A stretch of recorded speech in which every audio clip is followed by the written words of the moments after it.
Good evening, council, staff, members of the public. May I have a mover and seconder to call the meeting to order, please? Deputy Cabral and Councillor Garwood, that the regular meeting of the Council of the Township of Springwater of October 1st, 2025 come to order at 6:30 p.m. All those in favor? And that has carried. Please join me in the singing of O Canada.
Councillor, is there any disclosure of pecuniary interest this evening?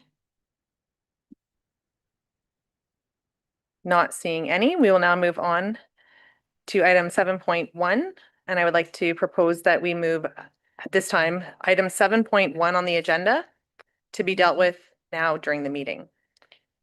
I will now call upon Joanna Park of Baker Tilly to present.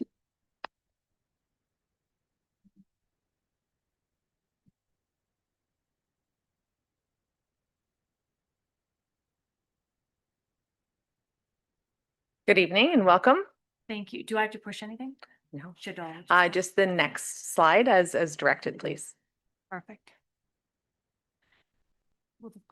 Someone has the slides? I'll just verbalize. Okay, perfect. Thank you very much for having me here, Mayor and Council. I am here to present the December 31st, 2023 financial statements. In your packages, you have the financial statements. It's along with the post-audit letter, and this presentation will summarize both of those items. But happy, of course, at the end to address any questions from the other two documents.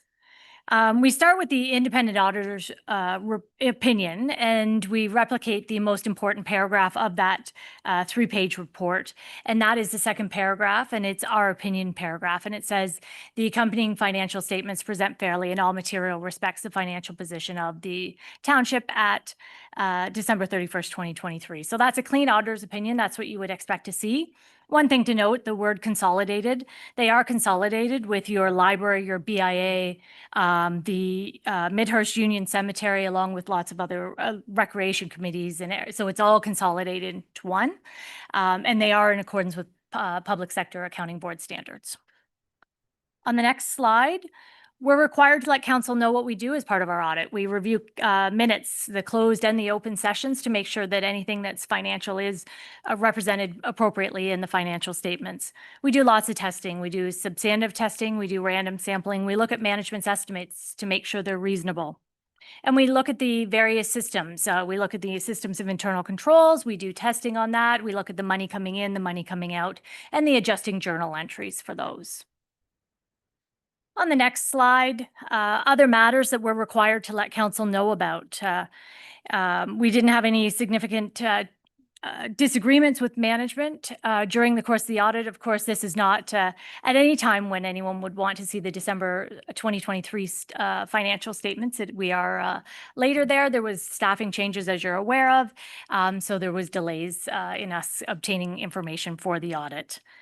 The audit is complete pending council's approval of the financial statements. We also send letters out to your lawyers, and we get confirmations back to make sure that there's no legal issues that should be one way or another represented in your financial statements. And then we ask management to sign a representation letter. There was one new accounting policy this year, and that had to do with the adoption of the asset retirement obligation. That was done and is reflected in your financial statements using the modified retroactive approach. So it means it was changed. The numbers for January 1st, 2022 were changed, and it has to do with the cost of closing 2 gravel sites. The total amount amounted to about $176,000. So that is represented in your financial statements, and we'll see that as we go through the numbers. Then we start to get into the numbers on the next slide. So we've broken down the statements into kind of more digestible pieces. It's a lot of numbers when you look at it all at once. So the first slide being the financial assets, or the assets that can easily be converted into cash along with the cash and investments. You'll notice that kind of looking at the trend there from left to right, your cash position has increased significantly in the last 5 years, up to $36.7 million. Even just a nice increase this year. And a lot of that cash is in your reserves and reserve funds, along with the accumulated operating surplus, which we'll see as we go through the financial statements. You do have $13.3 million investments. Most of that's in the one fund, and it's in more guaranteed instruments as opposed to worrying about market rate fluctuations. And then trade and account and other receivables that will fluctuate based on timing. This year in 2023, there was an increase due to developments, and that's why you see the receivables increasing. And the last item on there is the taxes receivable. So the amounts owing from ratepayers, $2.6 million. It is up a little bit. Part of that would have to do with staffing changes.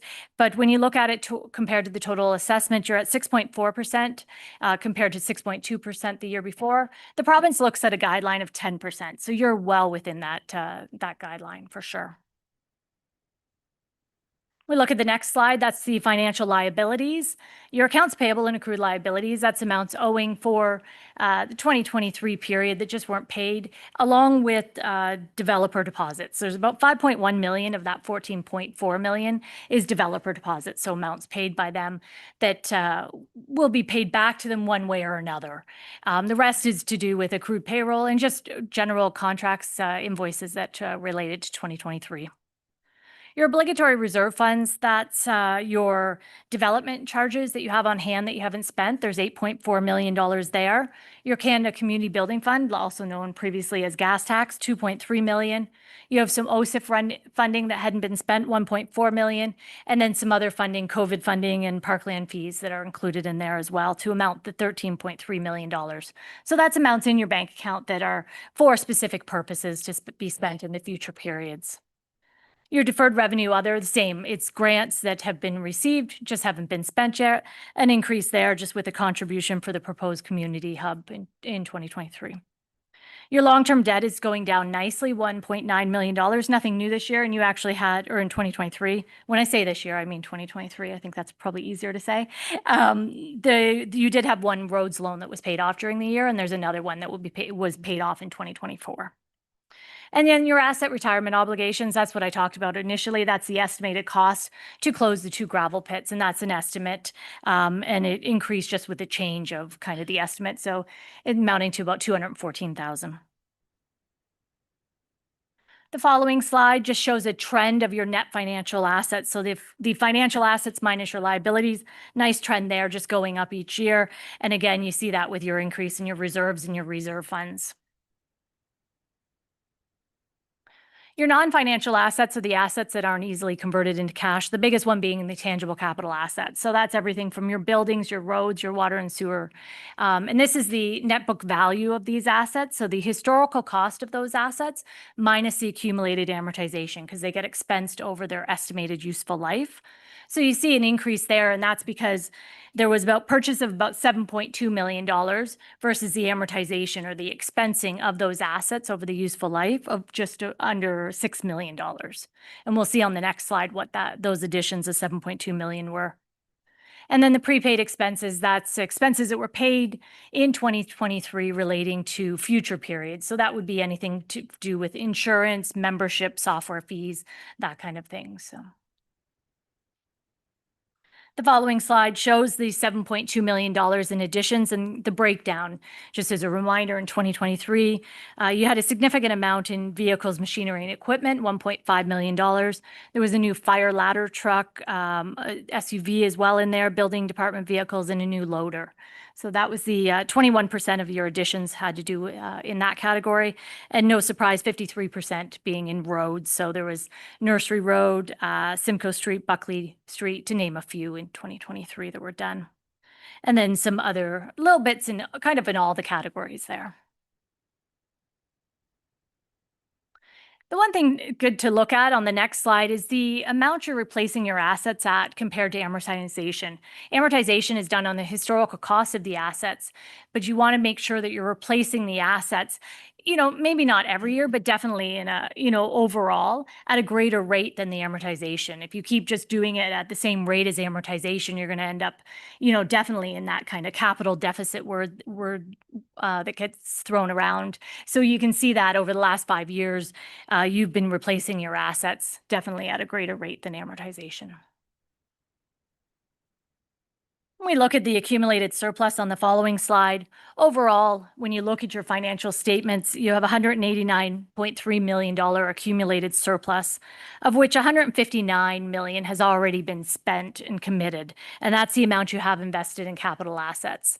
That's the net book value of your capital assets minus your long-term debt associated with those assets, minus the ARO or the asset retirement obligation, and then unfunded capital. You do have about $1.5 million of capital that you've spent that you weren't able to finance yet. And that's because you kind of pre-spent development charges, which is very appropriate in an area where you have a lot of growth. You need to make those, do the capital kind of, if you build it, they will come kind of scenario there.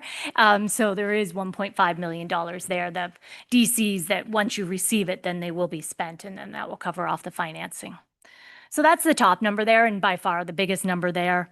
You do have a township accumulated surplus at $2.6 million, which increased from 2022 to 2023 by $660,000. And then you have a nice balance there in reserves and reserve funds ending at the end of 2023 at $27.45 million, which was an increase of $1.66 million from the year before. And you can see the trend there. It's been going up over the years from 21 million to 27 in 5 years.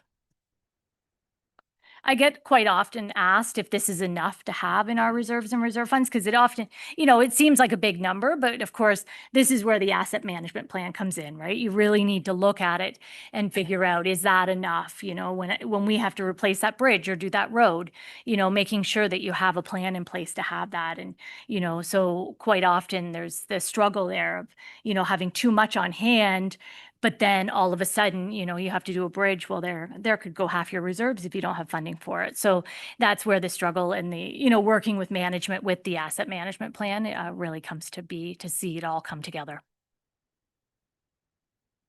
The next slide is just kind of a snapshot of the revenues versus the expenses over the last 5 years.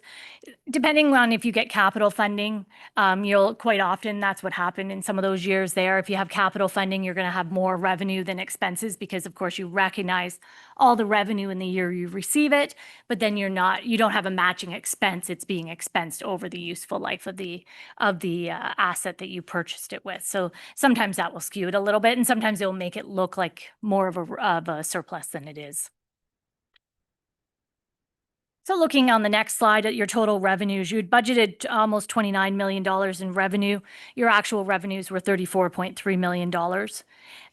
Your property taxation being, of course, your largest one at almost 55% of your revenue at $18.8 million was higher than your budget. And that's just to do with your net supplementary taxation. Your user charges are your next largest category at $8.3 million. 68% of that is your water and wastewater in there. So that would be user charges that are kind of in their own category, if you will, not for general revenue there.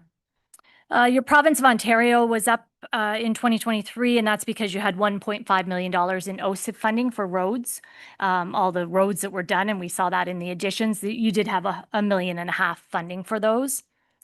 And the other significant changes there, your investment income, $2.1 million, which was significant over budget as well as the year before. 2023 had excellent investment rates, if you remember, so that's part of the reason for that increase there. And then I guess the only other thing I want to say is the last lines there, the development charges earned, parkland fees, and Canada Community Building Fund. Those are the amounts actually spent during the year on specific projects, not what was received. The following slide is the expenses. Total budget at 31.7 million.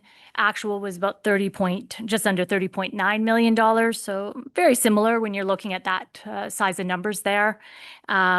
Your largest department, this is by department. The next slide will be kind of more by type of expense. The largest department being transportation at 30.5% of your expenses, and probably no surprise there, followed by protection and then environmental services. And then the following slide is more by the types of expenses. So you can see salary and benefits, interest charges, materials, contracted services, etc.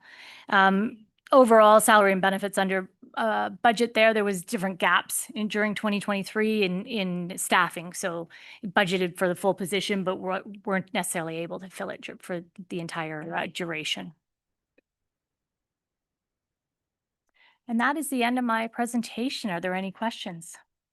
Thank you very much for the presentation, Council. At this time, I will just have a mover and seconder to get this on the floor, Deputy Cabral and Councillor Alexander. And I will open it up to members of council for any comments or questions. Deputy Cabral. Thank you, Mayor Coffin. Just with respect to the water and wastewater, it seems to me that because that is something that residents pay for, and township looks after it with a third party to undertake the work. Is that something that could be broken down separately from the township actual a budget, or does it always have to be included as an included item in the overall audit? Ms. Park? Yes, through you, Mayor. Yeah, it does need to be consolidated in with the financial statements. Definitely from management here, you'd get your reports separately. But because ultimately council has control of your water and wastewater, then it belongs in the consolidated financial statements. Not seeing anything further, I can read the motion that the presentation from Barker Tilley, KDN LLP regarding the results of the 2023 draft audit consolidated financial statements be received, and that the 2023 financial statements be approved, and that the 2023 surplus be allocated to the tax rate stabilization reserve. Anything further? All those in favor? And that has carried. Thank you very much. Thank you very much. We will now move on to our deputations and presentations, and I will call upon Miss Margaret Prophet and David Jeffrey from the Simcoe County Greenbelt Correlation to present, please. Good evening. I'm here alone without Margaret, so pleasure to be here. Thank you, Mayor, Council, for letting me have the chance to speak with you. I'm the chair of the board of the Simcoe County Greenbelt Coalition. I want to speak to you tonight about the Greenbelt.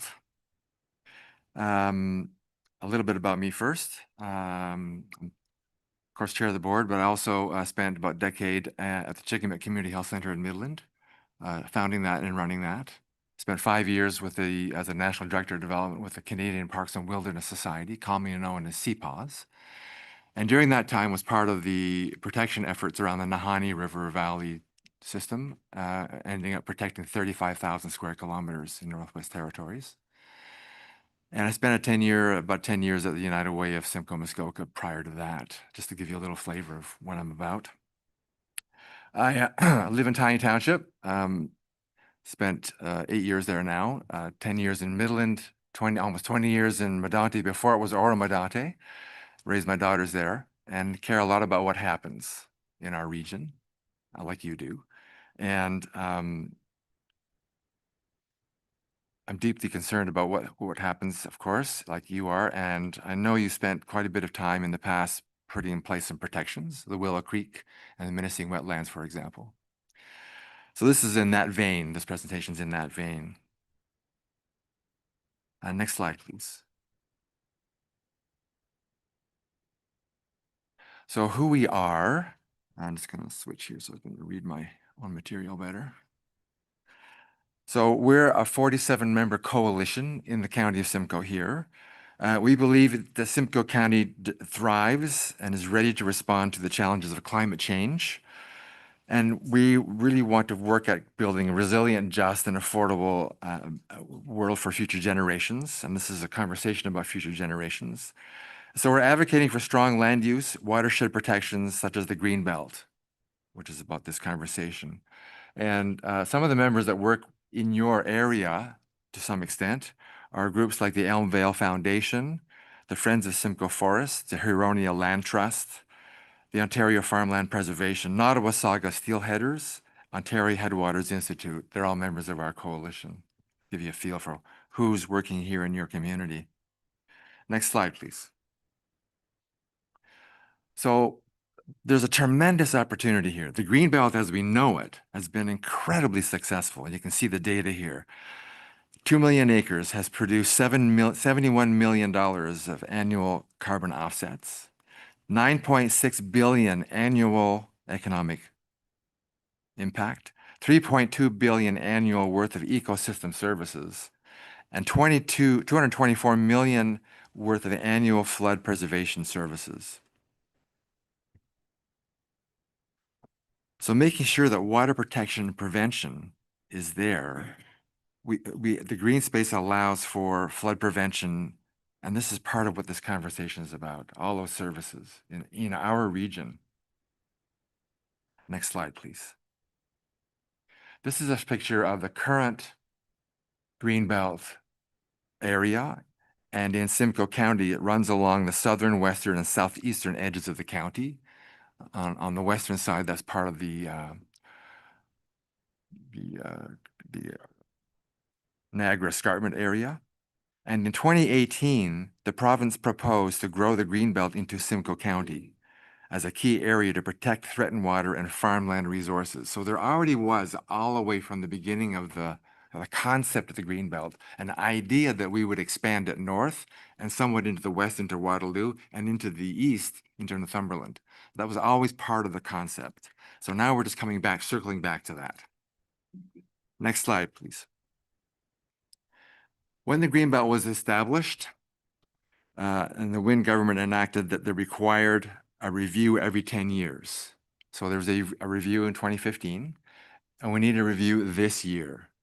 And so I'm out talking to councils like tonight, and Kathleen Wynne, who's actually on our board now, is also working with me at other councils. We've been to Collingwood, Severn, Wasaga, and they've passed resolutions.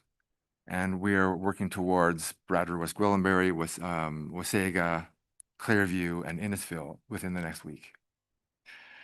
And the next review, of course, is this year. And this presents an opportunity not only to maintain protections, but also strengthen those protections and that's outlined. And we know the measurable benefits of the Greenbelt. We want to see that possibly expanded. So next slide, please. So there's a motion to council to support exploring the Greenbelt opportunity to expand and strengthen, call upon the province to collaborate with municipalities and Indigenous nations, stakeholders, and identify protected lands for ecological, agricultural, and hydrological significance, and circulate the adopted resolution to the various ministries of government, MPPs, and other partners.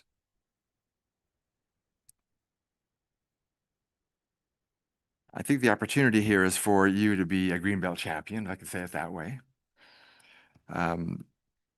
Although the Greenbelt does not fully sit within the county, our county does not sit within the Greenbelt boundaries. Its environmental features, particularly to water and farmland, are closely tied to the region's long-term resilience. You know, Mother Nature doesn't recognize boundaries, so when there's carbon offsets that are needed, we need to figure out how to do that for ourselves in our own regions.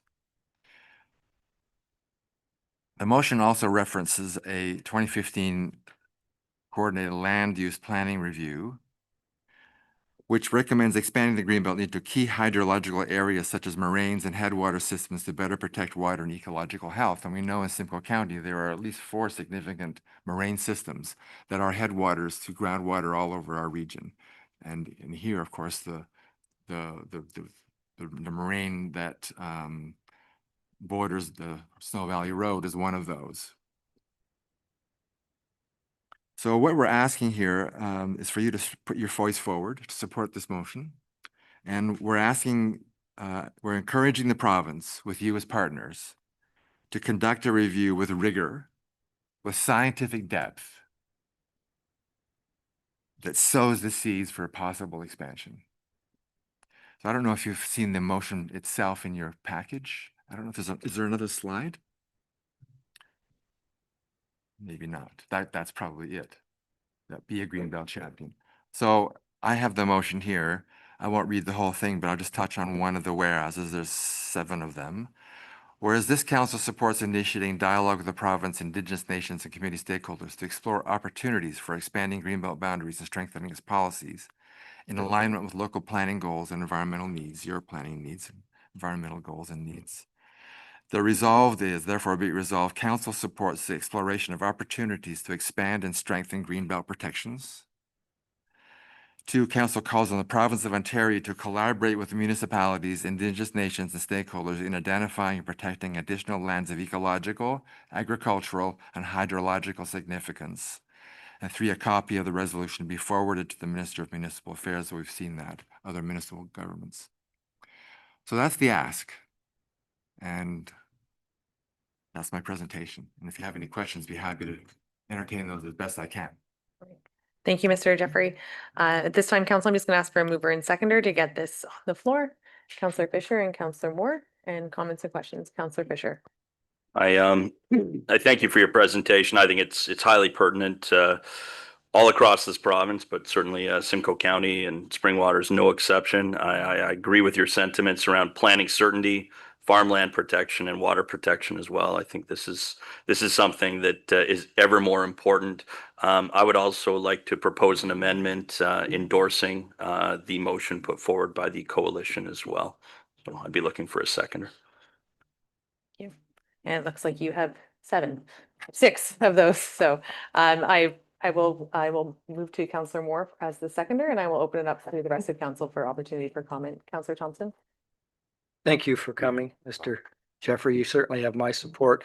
Just a comment and then a question. I don't know if you're aware or not of the water scientists that are in Elmville that are working, and Councillor Garwood and myself have been working with them on their application to the federal government to help them get the funding, and we're hopeful that will come through.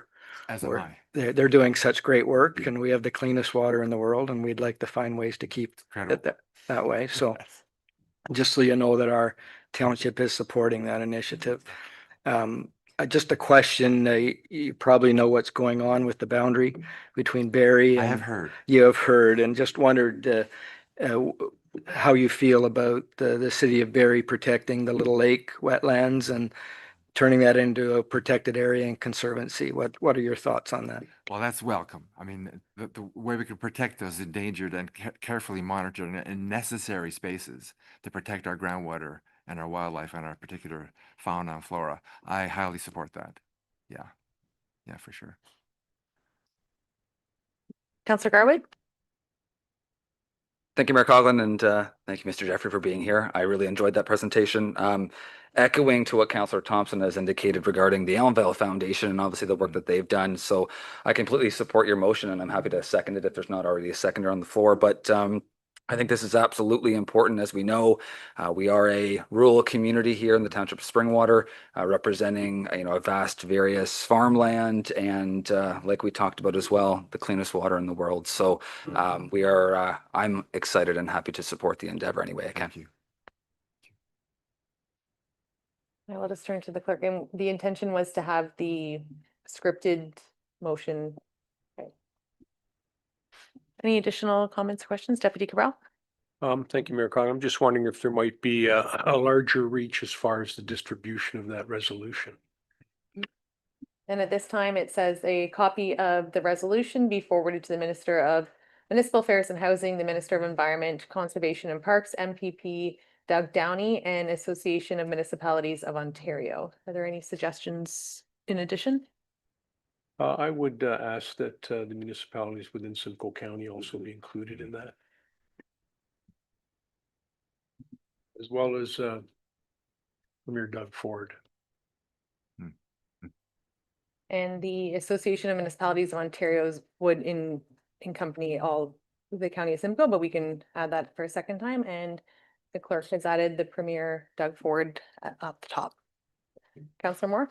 Thank you. Through you, Mayor Coughlin, to Mr. Jeffrey. Just a quick question.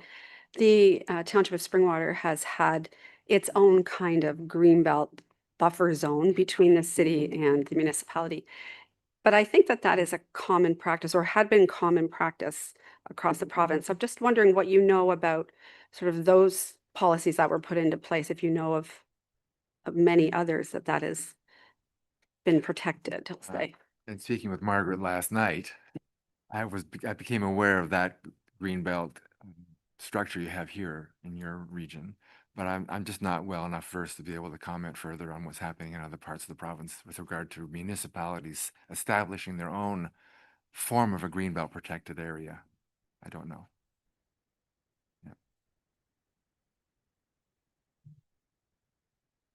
Councillor Fisher? A bit of a closing statement, although Councillor Thompson did bring up the proposed conservancy around the Little Lake. I do have to say, I don't want people to be confused. You know, I do believe in having a green belt or a buffer zone around Springwater. Although that is a bit of a carrot, I definitely don't think that. I think that overall annexation and what they're talking about actually is in contrary to what your presentation was. So just so people know that they shouldn't confuse the two. So. Thanks for that clarity. The amendment now before council is to add, whereas the Greenbelt Plan provides permanent protection for ecologically and hydrologically significant landscapes working in tandem with source water protection plans and provincial policy statements to guide sustainable land use. And whereas the Greenbelt Plan is designed as an agriculture forward land use framework intended to permanently protect prime farmland, reduce speculative pressures, and support Ontario's food security and rural economies. Whereas municipalities face increasing pressure for growth, aggregate extraction, and climate-related risks, and require strong enforceable tours to protect water, farmland, and natural heritage for future generations. And whereas this council supports initiating dialogue with the province, Indigenous nations, and community stakeholders to explore opportunities for expanding greenbelt boundaries and strengthening policies in its alignment with local planning goals and environmental needs. And whereas the 2015 Land Use Planning Review recommend expansion of the greenbelt to key hydrological areas such as headwater systems to further safeguard water and ecological health. And whereas the Greenbelt Act of 2025 requires review of the Greenbelt Plan at least every 10 years, the next mandatory review must begin in 2025, presenting a timely opportunity for municipalities to shape the future of protected lands and policies in Ontario. Now, therefore, be it resolved that council hereby supports the exploration of opportunities to expand and strengthen the Greenbelt protections, and that council calls on the province of Ontario to collaborate with municipalities, Indigenous nations, and stakeholders to identify and protecting additional lands of ecological, agricultural, and hydrological significance. And that a copy of this resolution be forwarded to the Premier Doug Ford, the Minister of Municipal Affairs and Housing, the Minister of Environment, Conservation and Parks, Honorable Doug Downey, the Association of Municipalities of Ontario, and Simcoe County Municipalities. Anything further? Not seeing. All those in favor? And that has carried. Thank you so much for being here. Thank you for your attention. And at this time, we will now move on to item 4.2 of the Fort Willow, and we'll call on Trevor Carter, please.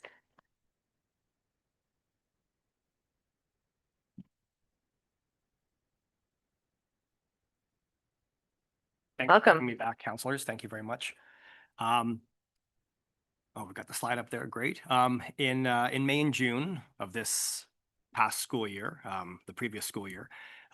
Students from St. Joseph's High School in Barrie took part in the 20th year of archaeological excavation at Fort Willow, a War of 1812 National Historic Site in our township. So it really is quite a gem, to be honest, to have a National Historic Site in our township, a key moment from the War of 1812. And these students were able to be there for that 20th year of excavation thanks to support from council. So I'm really here to just thank you for your support for this and give you a very quick, brief little rundown on what we were able to uncover and to discover during the 6 weeks of excavation in May and June that just went by. It is a brief little rundown.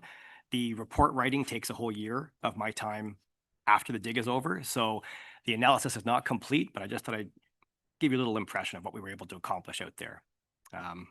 If you look up on the screen there, that's our crew eager to get started. They spent 3 months in the classroom with me, learning archaeological theory and archaeological method. So that covers February, March, and April. And then in May and June, thanks to support from council, we head out to the archaeology site every day, Monday to Friday for 6 weeks. Next slide.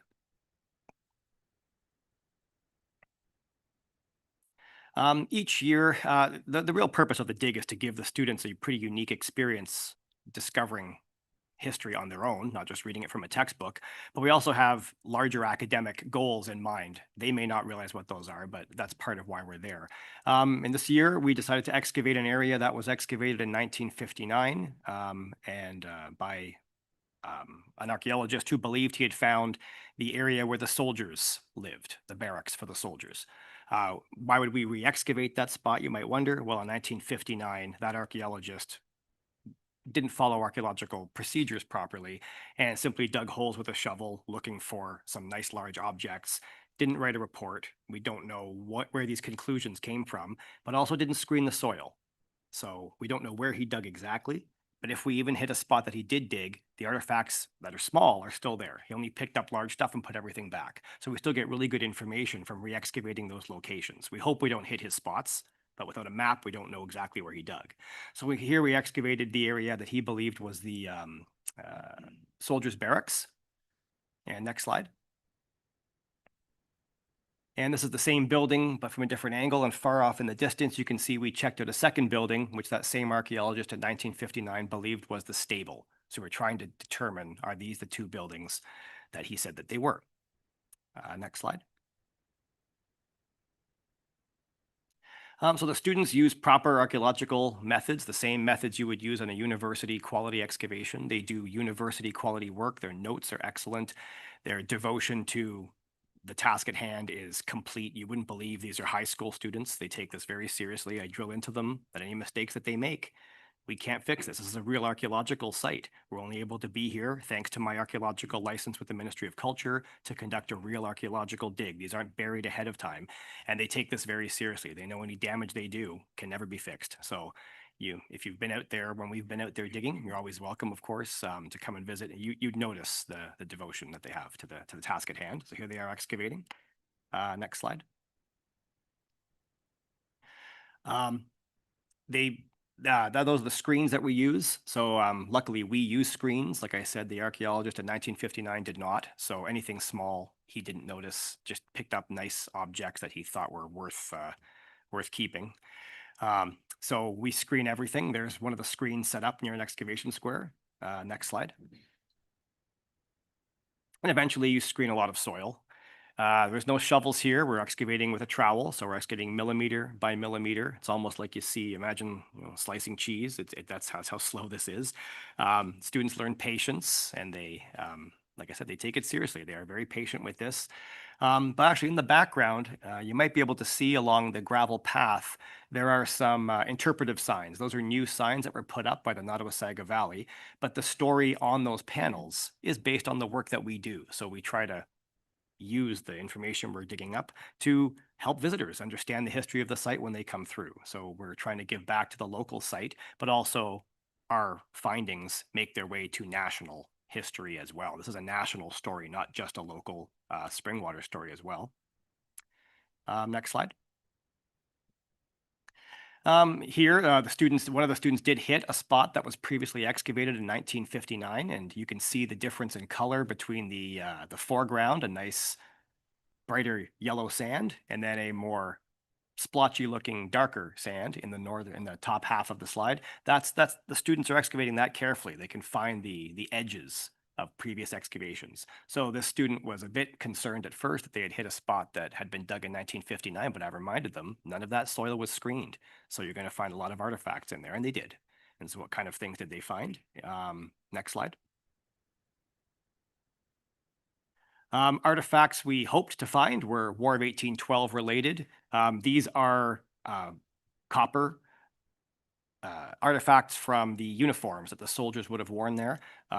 The center and right are from brass scales that would be on straps, usually for the hat, the helmet. That's called, well, hat, sorry, not a helmet, the hat that's called a shako hat that the soldiers would have been wearing. And the left piece is also a small fragment from a plate that would be on the front, a brass plate on the front of that shako helmet. So we had War of 1812 artifacts. We hoped to find that, and we did. Next slide. We did find buttons. Here are some, they are not uniform buttons, but they are buttons from clothing. Usually we do find uniform buttons, but so far I haven't completed the analysis yet. We have about 2,000 to 3,000 artifacts to go through that I have to put in the computer and then look at them statistically on where they were found and complete a report. But as far as I know, we don't have any uniform buttons, which is unexpected. We have found them in the past, but we have enough War of 1812 artifacts to say this does look like it would be the soldiers' barracks. Next slide. Lots of nails, blacksmith-made nails. These are typical War of 1812 period nails. So we know there's a building in the area. You wouldn't know that when you go there. All you see is a modern outline, but we know we're close to where the building would have been because we did get a lot of blacksmith-made nails. In previous years at excavation out there, we did excavate the area that was believed to be the blacksmith's location, and we did get a lot of evidence for that. So these were probably made right there at the site by a local blacksmith. Next slide. Smoking pipes. The students were very interested in these.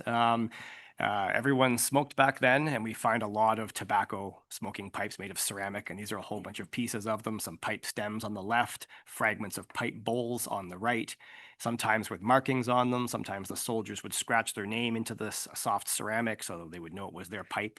So a very personal item. The students, when they found these, felt a little bit closer to the people that they were in contact with over the span of over 200 years. Next slide. But I think this is the main purpose of this dig. We have a lot of academic success out there, and the history that we're finding is unique to Fort Willow, and it builds the story of our local history and our national history, but it's really for the students. And here's a few of them enjoying the almost completed excavation square. They don't usually sit all in there at once. This is just for fun. And a lot of them have gone on to do archaeology, but even if they haven't, they have such a new appreciation for where this knowledge comes from. When they open a textbook, who discovered this? How did we learn this? Where'd this knowledge come from? They had a part in this. Some have gone on to university, but that's not the goal. But we did have some who did go on to university after this. And they're really proud of the work that they did. And if lots of visitors came through the park, not even realizing we were there, and they couldn't wait to sit and talk to all the visitors about what they were doing. And they were always impressed by the students' knowledge and enthusiasm for this. So we made it to 20 years. I'm very pleased, and thank you for your support for this. You might see my face again. You never know. We don't dig this school year, but the following school year, we will hopefully be out there again for year 22.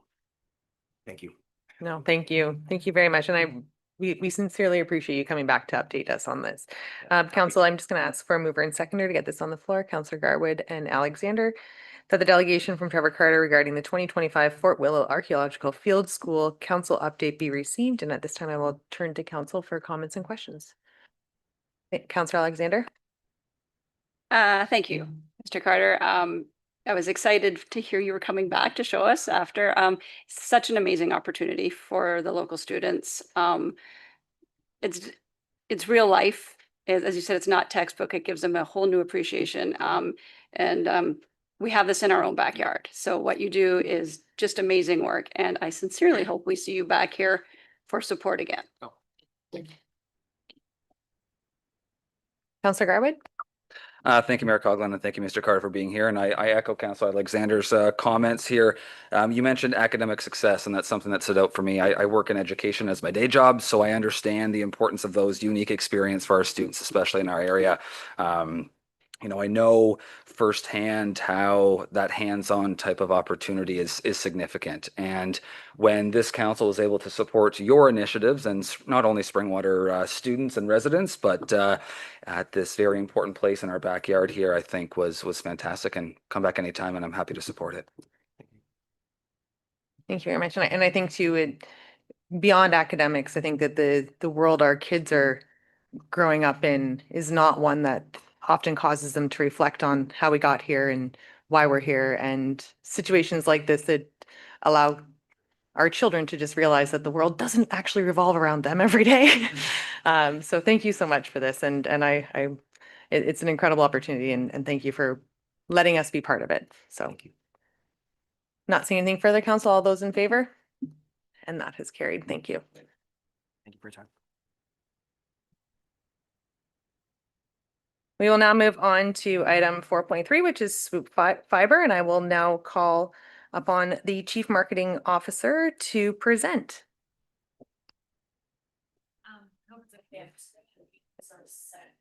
Absolutely. Yes, of course.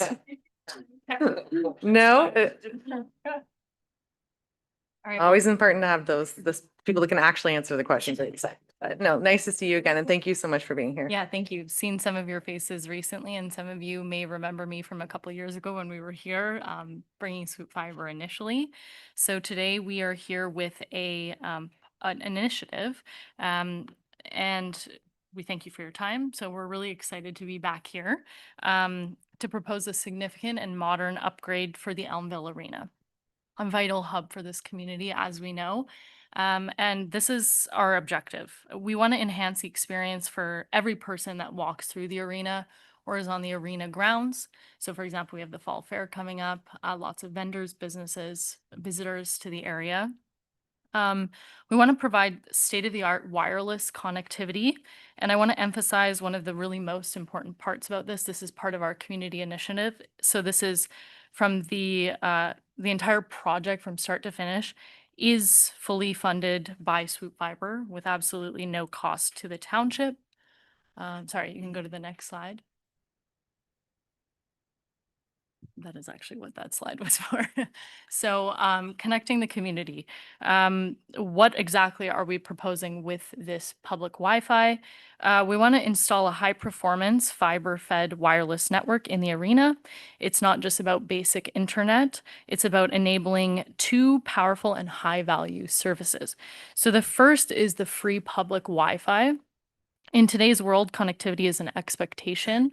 We will provide this seamless high-speed internet experience for all spectators and visitors. This allows everyone who comes to the arena and the area surrounding it, the property, to share their experiences on social media in real time, stay in touch, and engage more deeply with the events happening at the arena.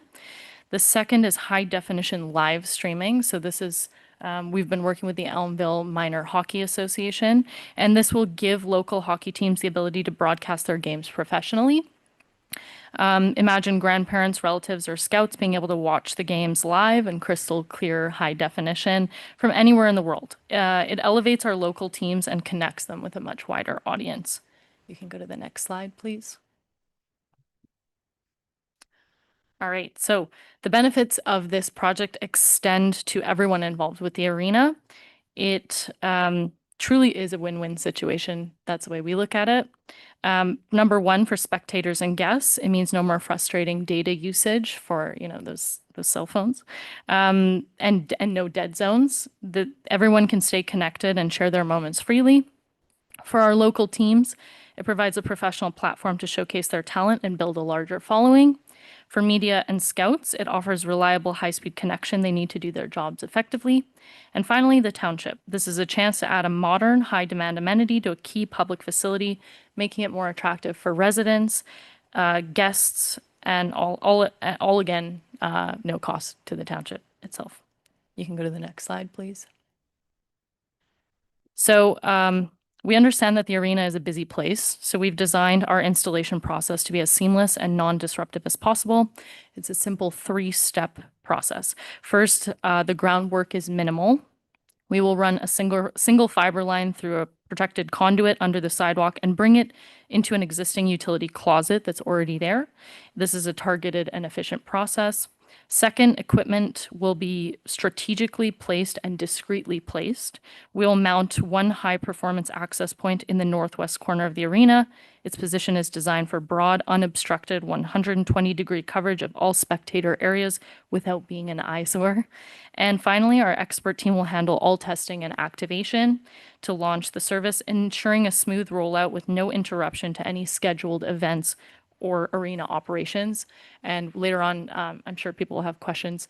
Right now, as it stands, we can install this. If we can get this approved, it's kind of like a 1-day turnaround. We can get it in there. So it won't be disruptive really whatsoever. We can go to the next slide, please. So once our service is active, we need to ensure the community knows about this service and this great new amenity. Ideally, in fact, we would like to start getting the community aware of it as soon as possible because the fall fair is coming up.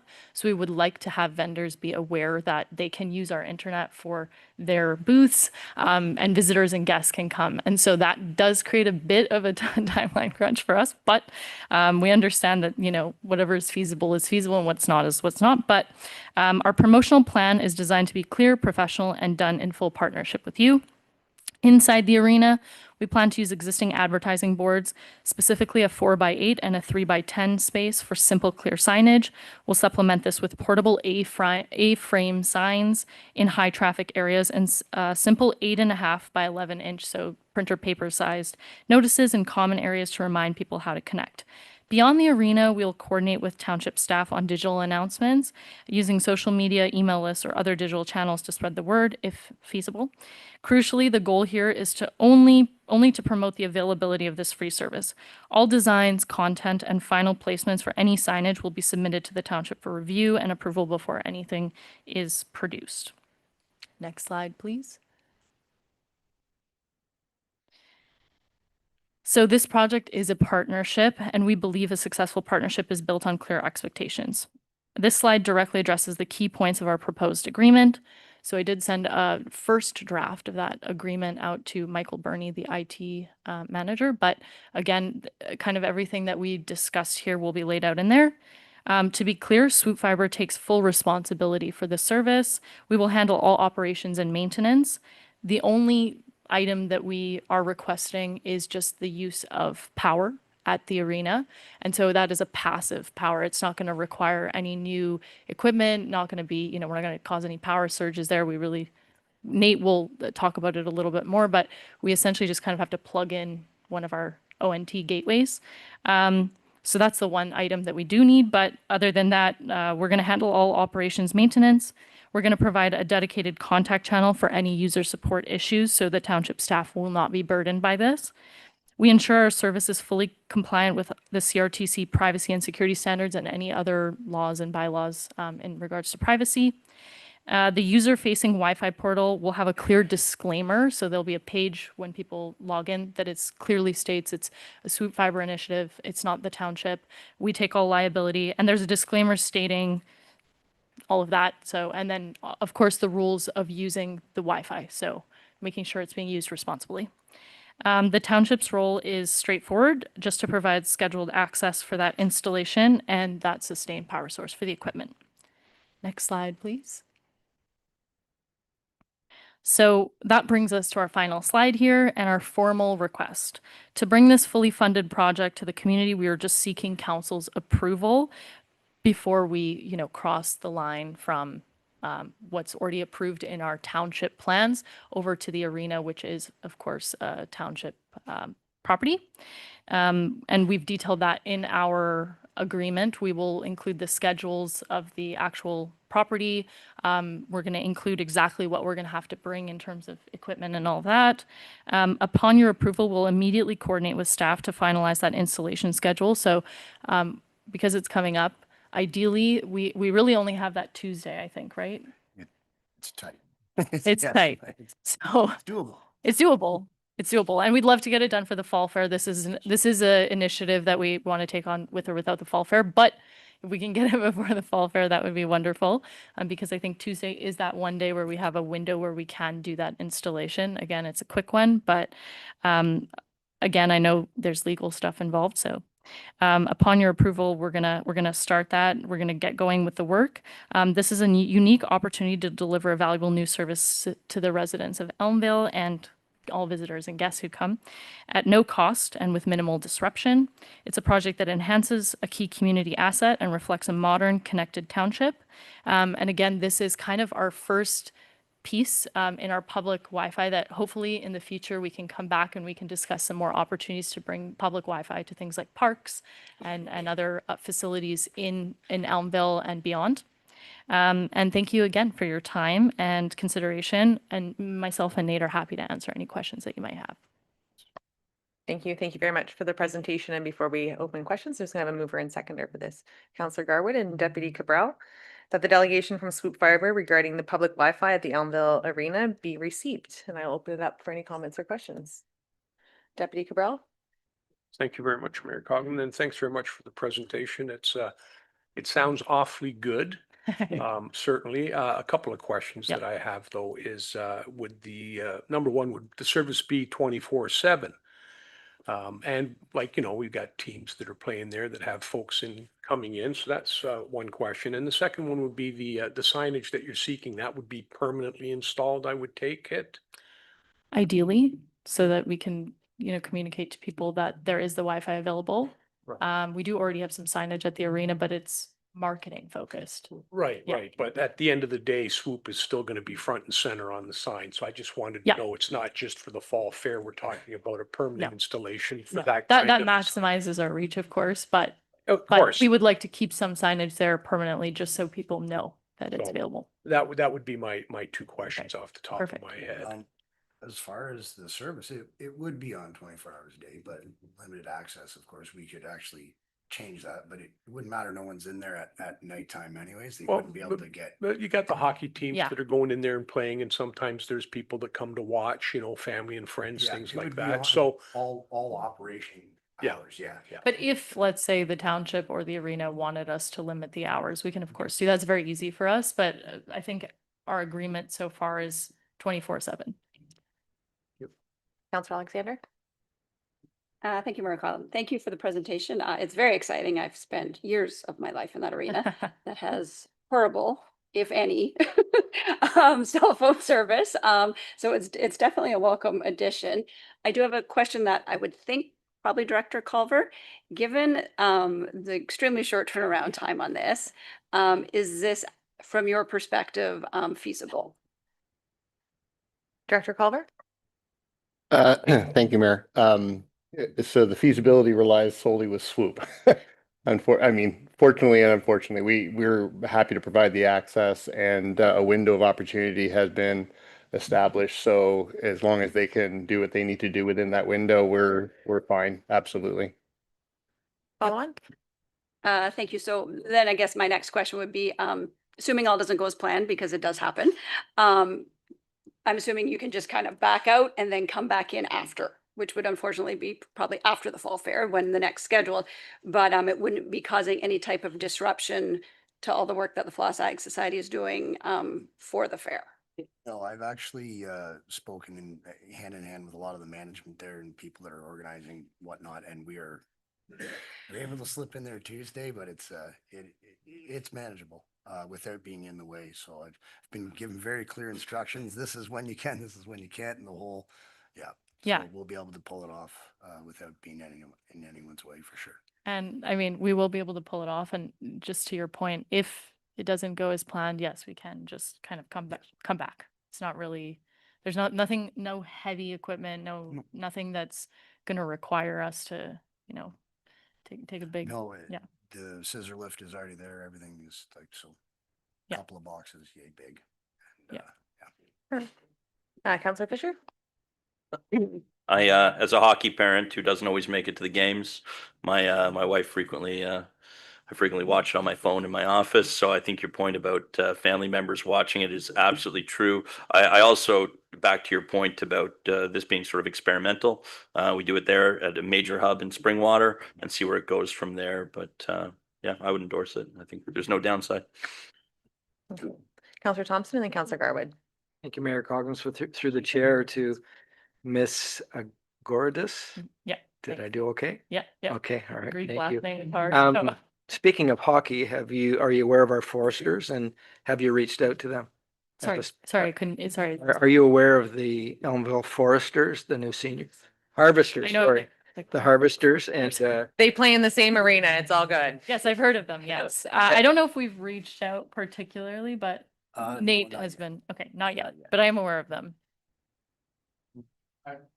Sorry, John, yeah, sorry, I have our other team member, John, here, we didn't want to fit everyone here, but he has, yes. No, that's great. And my apologies, Counselor Garwood, for skipping over. I thought this initiative would be something you would want the last word on as you ignited it. So please, Counselor Garwood.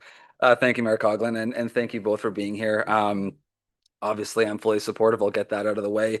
And thank you for being a great partner in the community. I know you've been here before for various approvals from this council as well. I know this is not directly adjacent to this topic here, but I do want to highlight the fact that SWOOP has been a great partner with the municipality. There's been many scenarios where residents have reached out, especially in the Elmville community, where maybe we could improve on small little things, and you guys have jumped to it immediately to support those residents, support our staff. So that is huge.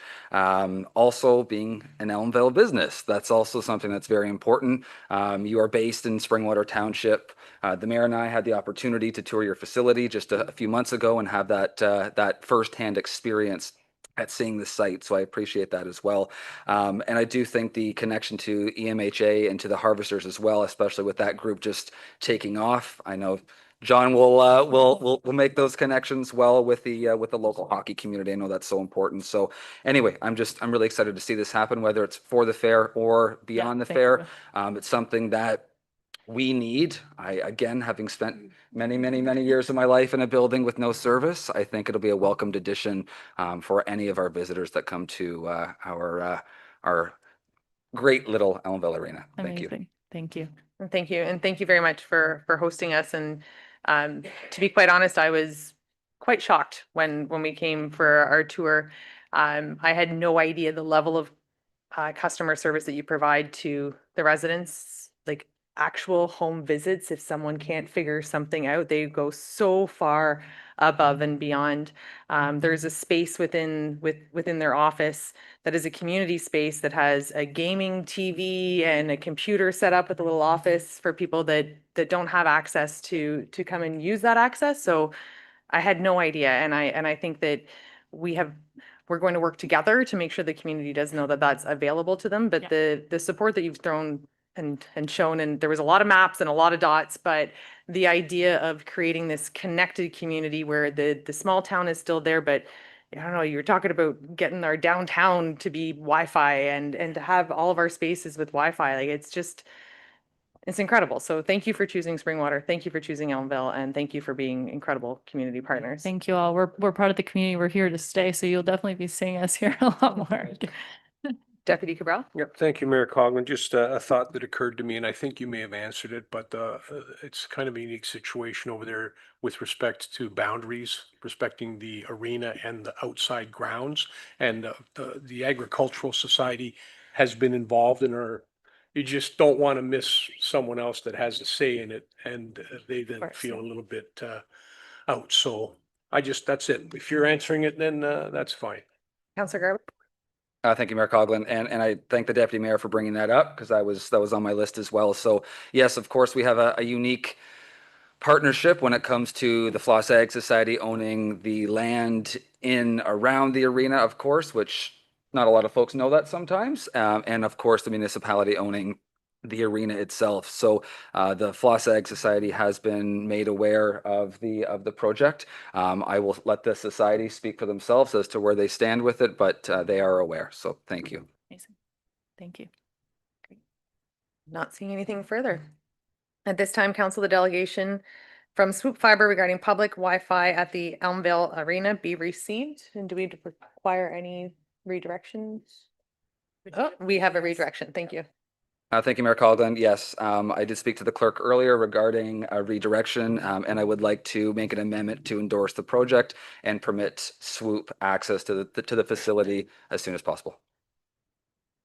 And then I'm just gonna have a seconder for that, Counselor Fisher, and follow on, or sorry, question Deputy Corral. Yes, thank you, Mayor Coughlin. I just want to know, is there going to be any type of time frame attached to this agreement, like for a period of X number of years with an option for renewal? Or, we're going to tie ourselves to you, you're going to tie ourselves to the township. So I just kind of curious Yes, how that would It's work out. actually in the draft agreement that I sent. I think, That's fine. I Thank think you. that there's a 30-day, if we want, any party can. Just apply. thank you. Appreciate that.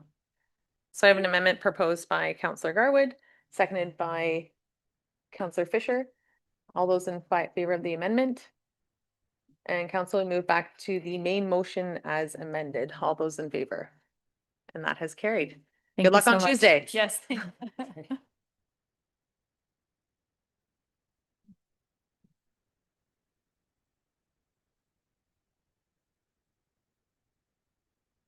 At this time, we will move on to question period, and I will now turn to the clerk for any submissions received. Thank you, Mayor Coughlin. There have been no question period submissions received for tonight's meeting. And I will turn to members of the audience for any comments or, sorry, questions.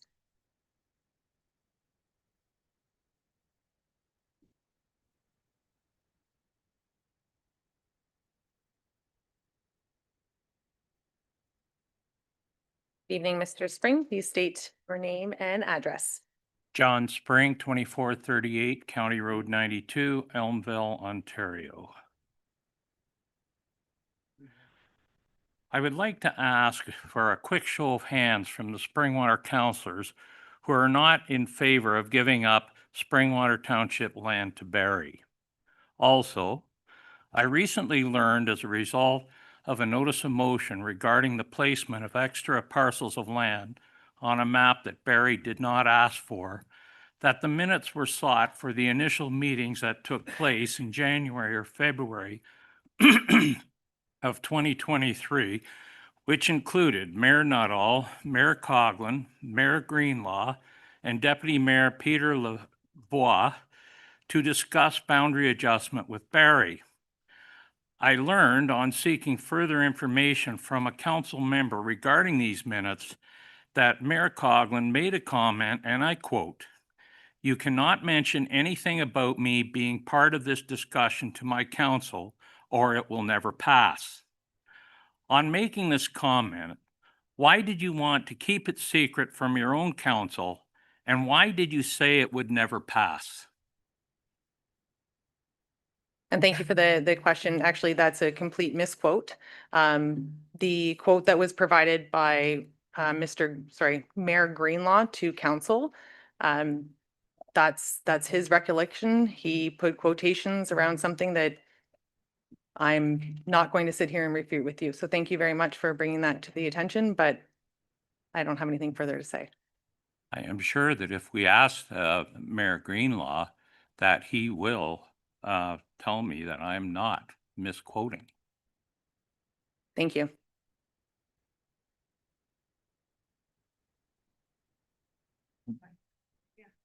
And we actually, straw votes are actually permitted. They're not permitted. What about the first part of this? Straw votes are not permitted in accordance with our procedural bylaw. A straw vote? This is hardly a straw vote. A member of the public is not permitted to ask for a vote. Votes are recorded. Votes are brought forward through notices of motion. So I'm sure that you can have someone on council bring forward a How about notice of motion. taxpayer?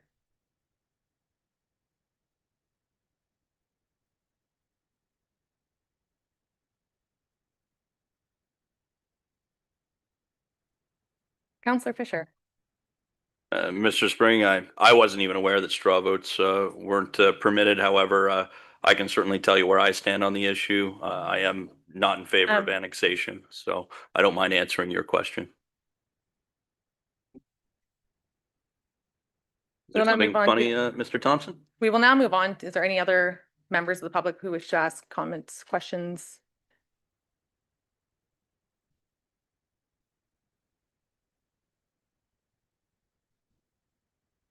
Good evening, Mr. Sales. Good Your- evening, Mayor, members of council. Your name and address, please. Jim Shales, 29 Frid Boulevard in Midhurst. Pardon me, I have to get my reading glasses so I can see what I want to look at and discuss.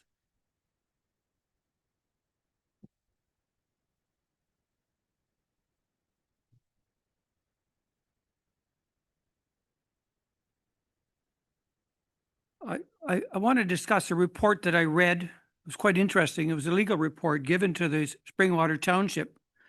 It was addressed to Mayor and Council August 5th, 2025 by Loopstra Nixon. The report was on the annexation, and looking and reviewing it from a legal perspective, the author was quite clear. It didn't make financial sense or service sense and wasn't a good idea. My first question is, whom commissioned that report? Was it council or staff? At this time, I can turn to our CAO to discuss how legal counsel is retained by the corporation. Thank you, Mayor Coughlin. The direction to seek that legal opinion was the authority of council. It was direction from council. My second question, what was the cost of that report?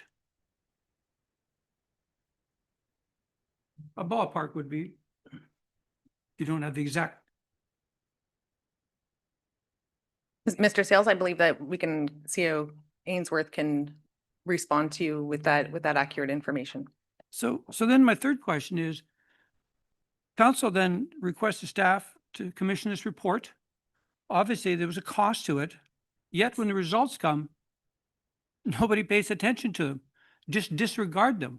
Why then would you have wasted the money to commission a report if you had no intention, when it was said it wasn't a good idea, didn't make sense? Why would you go in a different direction?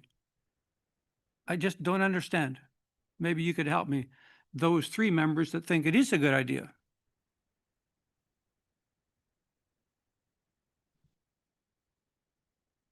It's a simple question. And you are correct. And as you have read the report, you will understand that there are various options within that report, one being a hybrid option. So to suggest that the legal counsel has been ignored is not correct. In fact, the hybrid option is what is being proposed.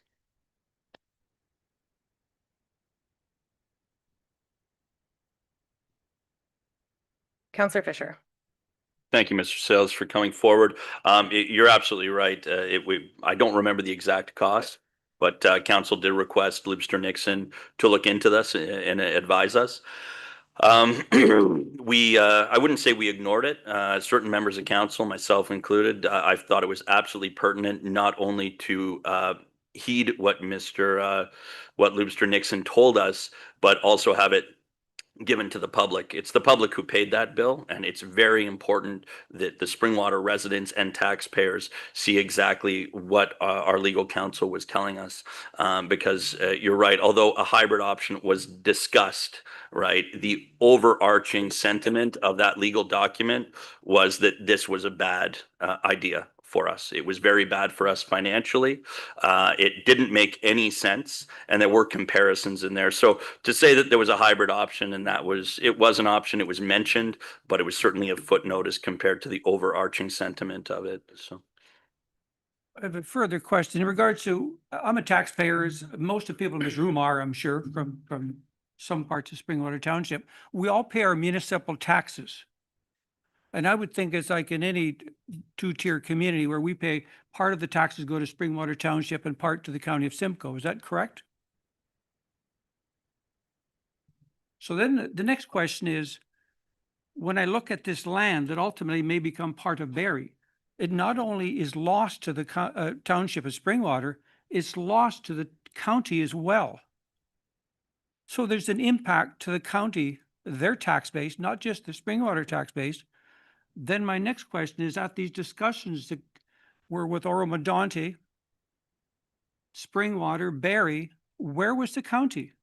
They have a vested position in this, or should have, because it impacts them probably equally.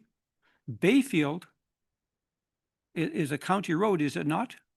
You are correct. And the terms of reference that were assigned by the county, the township, and Oro-Medonte with the provincial facilitator The county has been a full party in this, to the point where during our Friday morning updates at 9 a.m., the Township of Springwater invited the County of Simcoe to attend those with us. So they have been fully aware and ongoing partners through this. And so the County of Springwater is 100% supportive of turning the land over to Barry as well, as yourself and some members of council?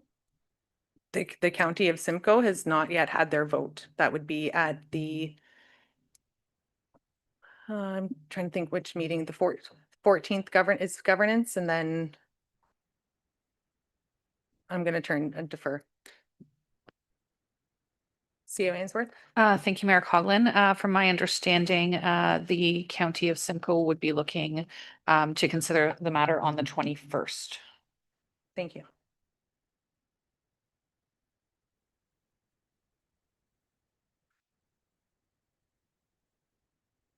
Do you have any further comments or No, questions? big of questioned out, but thank you. Okay, thank you very much. Any other members of the, any other members of the public? Yeah, that's my husband. He is a taxpayer.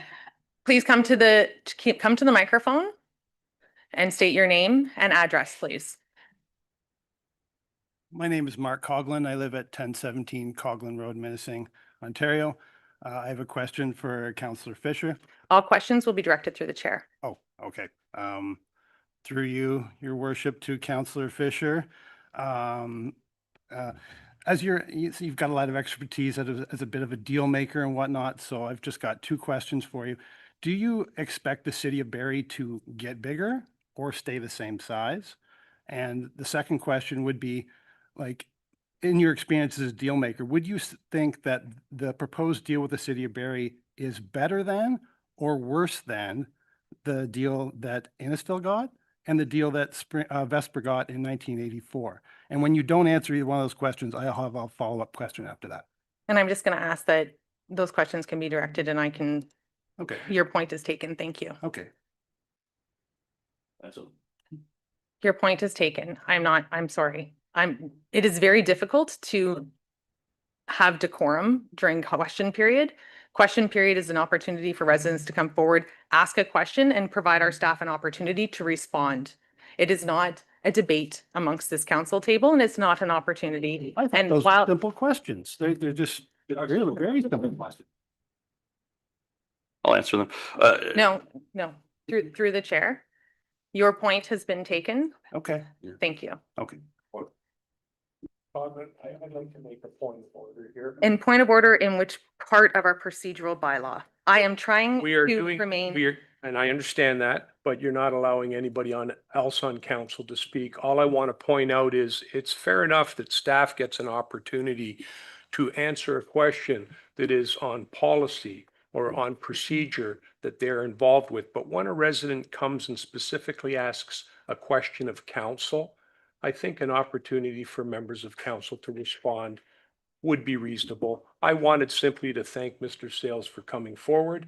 I also wanted to thank him for reading that legal opinion and for him to understand that it was council that asked for that legal opinion. It did cost taxpayer dollars, and I took the legal opinion very, very seriously. And I believe that it is not the best deal, and it could have been a lot better. Thank you. And again, the clerk and I sat down for quite a long time today, trying to adhere to our procedural bylaw. The intention of question period is for questions to be received. There is not an opportunity for debate. There is not a required answer on the spot from our staff. Questions are to be posed. It is not to be a performance, and it is not. Last meeting was over an hour. So if there are questions from the public that, if they've been sending emails, if you would like to send Councillor Fisher an email, if you would like to send myself an email, please do so. But as far as, no. Are there any further questions from members of the public? Not seeing any. At this time, we will move on to the minutes and then we will be taking a break. May I have a mover and seconder for the approval of council minutes, please? Counselor Garwood, and Counselor Alexander, that the minutes listed herein be approved and presented. Minutes of the regular meeting of council, September 17th, 2025, minutes of the closed session meeting of council, September 17th, 2025, minutes of the special meeting of council of September 17th, 2025, and minutes of the special meeting of council closed session of September 17th, 2025. Are there any comments or questions on these minutes? Not seeing any. All those in favor? That is approved, and we will return at 8:05.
We are ready to return.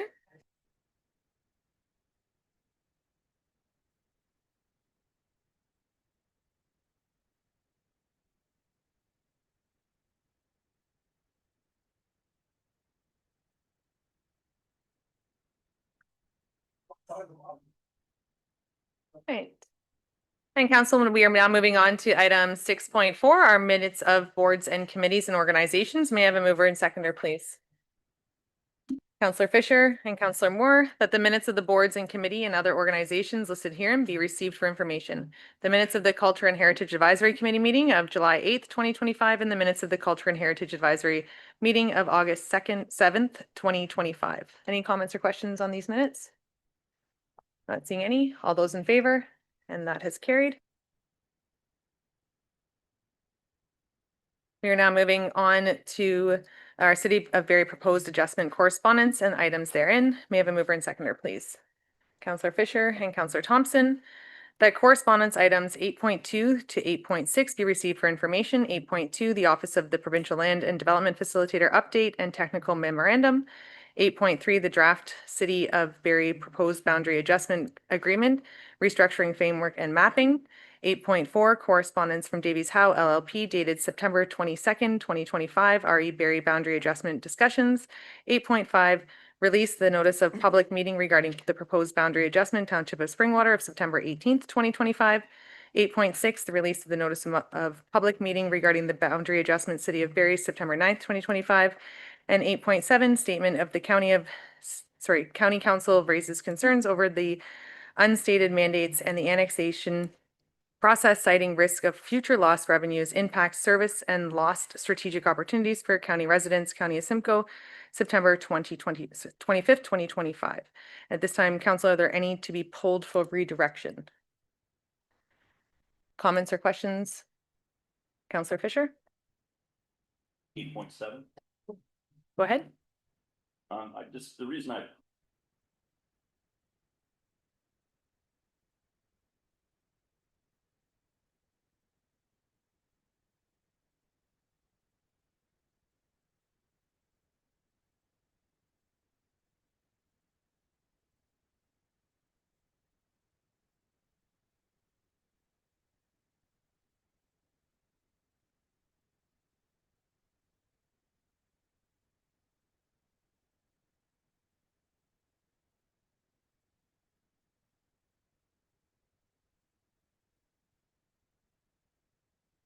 Thank you. Sorry.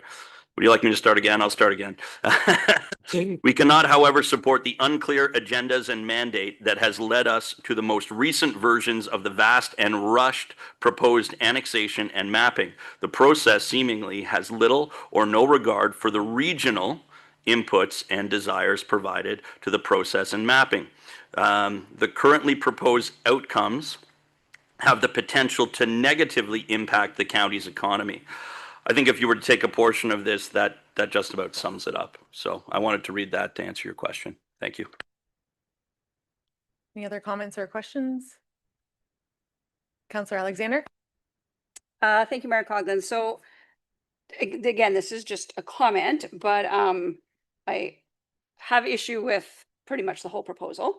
But the thing I think that stuck out most for me when we received it officially is the reason we went to the table to begin with was cross-border servicing. Those discussions started 2.5 years ago. Yet I'm looking at an agreement that has zero detail on cross-border servicing. All it essentially says is nothing to see here. We'll look at it down the road. Again, there's no timing, no cost, except for the fact that it's Barrie gets full cost recovery, which means we pay for the whole thing, with zero timeline, anything. Yet all I consistently hear in favor of this annexation is Barrie can service us quicker. There is no proof, because if there was proof, it should be in this agreement. And if there's proof and they haven't put it in this agreement, then they're negotiated in bad faith. So again, I'm not in favor really of any of the agreement, but that piece probably stuck out most to me on how disappointed I was in that there is absolutely nothing there other than we'll get to you later.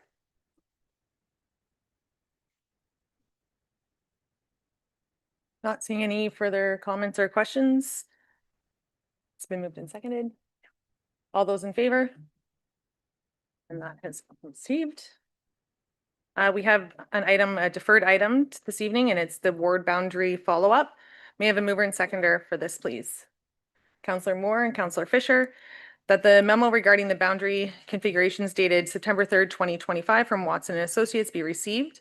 And option 1, that council hereby approves final option 1 outlined in the consultant's final report to establish a new ward system, and that bylaw 2025-079A to enact the new boundaries be presented for consideration and approval. Or option 2, council hereby approves final option 2 outlined in the consultant's report to establish a new ward system, and that bylaw 2025-079B to enact the new boundaries be presented for consideration and approval. And at this time, I will turn to council to have a option 1 or 2 moved. Councillor Moore? Thank you, Mayor Coughlin. I would put forward option 2, please. Seconder for option 2, Councillor Garwood. And at this time, we'll open it up for comments and questions. Now we'll go back to Councillor Moore. Sure. Thank you, Mayor Coughlin. Although we've gone around the circle on the ward boundaries and we've tried and looked at every option, it is a complicated process. And I think that option 2, although it does leave Councillor Fisher's ward with a larger number, I would say, of residents and a larger responsibility, you know, as well. But I decided, or I felt when I read option 1 with the 6th ward, it really wasn't going to work. So I think this is the least of all the evils, actually. And seconder, Councillor Garwood. Thank you, Mayor Coughlin. Just to add off to what Councillor Morris said, I do agree with that perspective. My concerns still stand from the note that Ward 5 does have a significant population over the next decade or so, which does cause concern. Same comments I made before, where final recommendation number 1, I feel as if the geographical size of Ward 2 becomes unattainable from not only an election standpoint, but also representing 3 individually unique communities.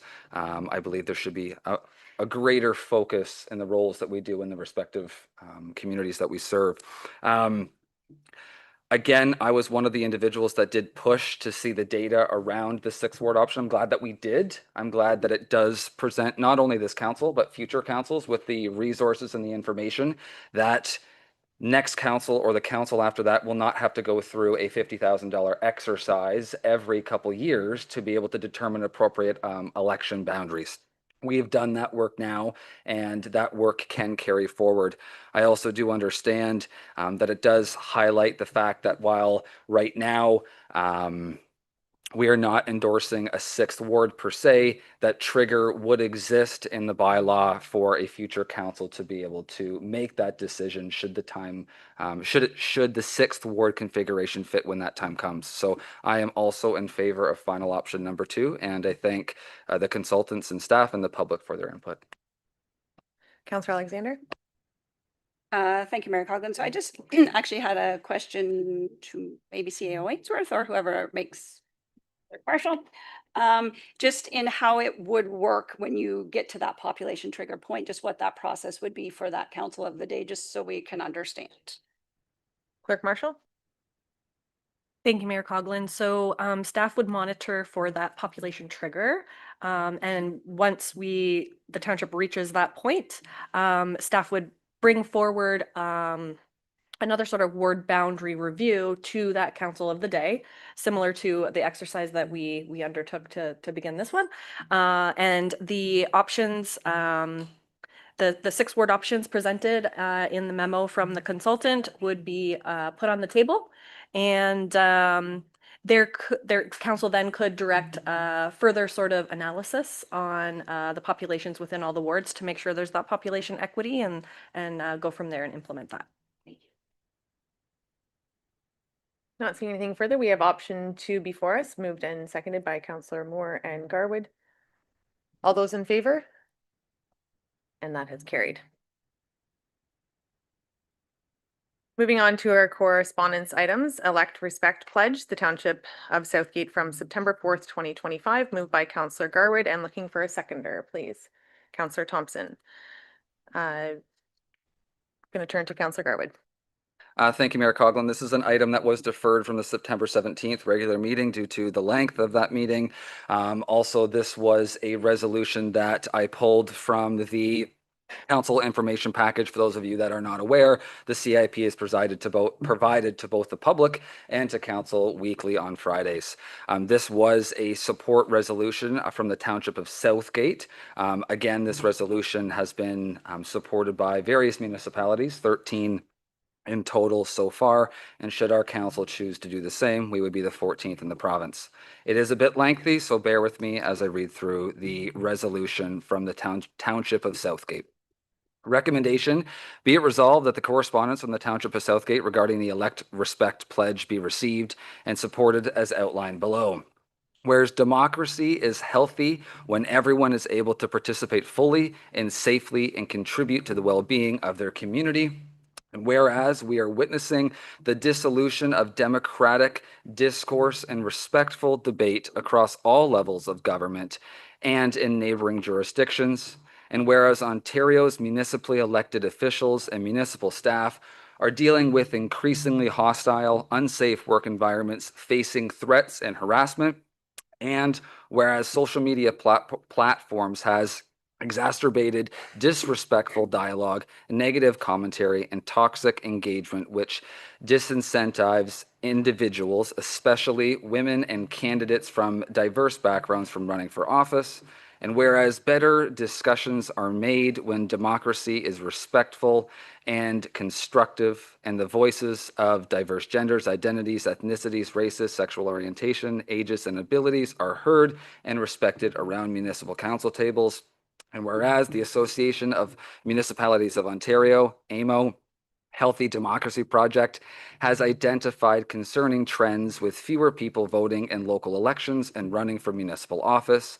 And whereas in 2024, elected representatives from across Halton formed a group called HER, Halton Elected Representatives, which pledged to speak out against harassment and negativity in politics and called on elected officials to uphold the highest standard of conduct. And whereas HER has launched a campaign called Elect Respect to promote the importance of healthy democracy and safe, inclusive, respectful work environments for all elected officials and municipal staff that encourages individuals to participate in the political process.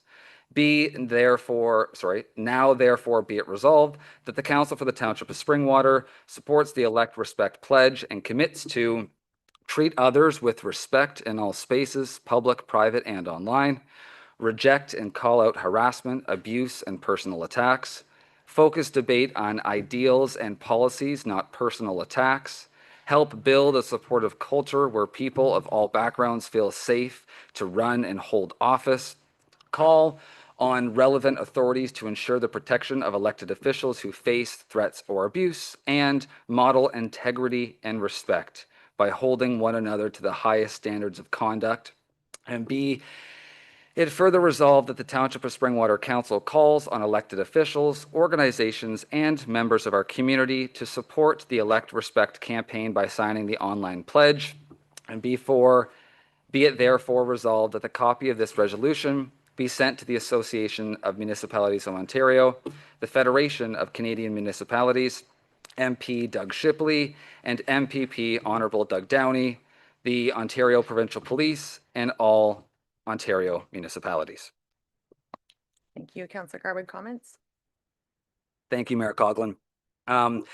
So again, this was something that I pulled from the CIP. Personally, I've gone in and I've reviewed the work that the HER group has put forward. I do see it as significantly beneficial, not only for our township, but townships across our province to be engaged in. While I understand it is simply a pledge, it's also a commitment to one another, to be respectful, to treat each other with dignity as humans.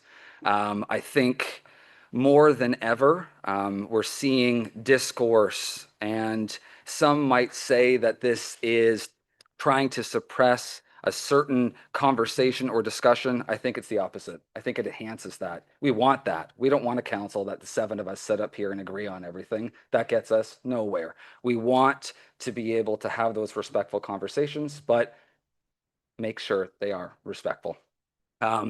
There's over 150 municipal leaders across the province that have signed on to the pledge, myself being one of them. Like I said, 13 other municipalities that have committed to this.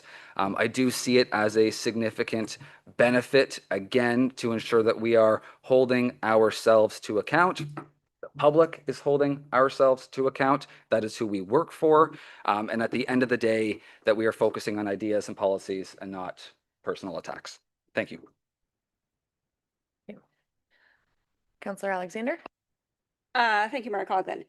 So just to start, in general, I fully support this.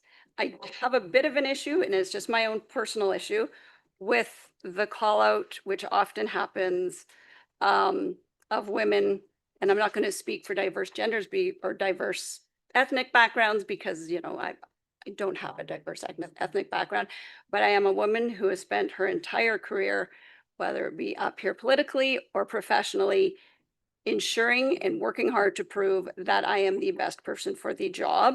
I'm not simply because of my gender. So that's my own personal piece, but I do still support. The one piece I really would like to call out, and I think is very important, is the social media piece. I fully understand. I know probably all members of this council have been aggressively, sometimes, I'm not going to use the word attack, but people have very strong opinions about how we vote, as they should. They're engaged, and in a social media platform, sometimes, you know, it becomes a bit personal. And that's what we've signed up for. So it is what it is. You know, my decision was to remove myself because it doesn't help to engage. In a workplace, and I've gone through, you know, many different workplaces since, you know, the internet came along, because it certainly wasn't there when I started. There is always a policy, and that is you do not engage. Or you essentially lose your job. If I was to, in my day job, make comments against, you know, someone that didn't like the company or anything like that. So what I find very disheartening is that over the past 3 years, I have witnessed members of this council aggressively argue with our residents, which is not appropriate, as well as call out other councillors.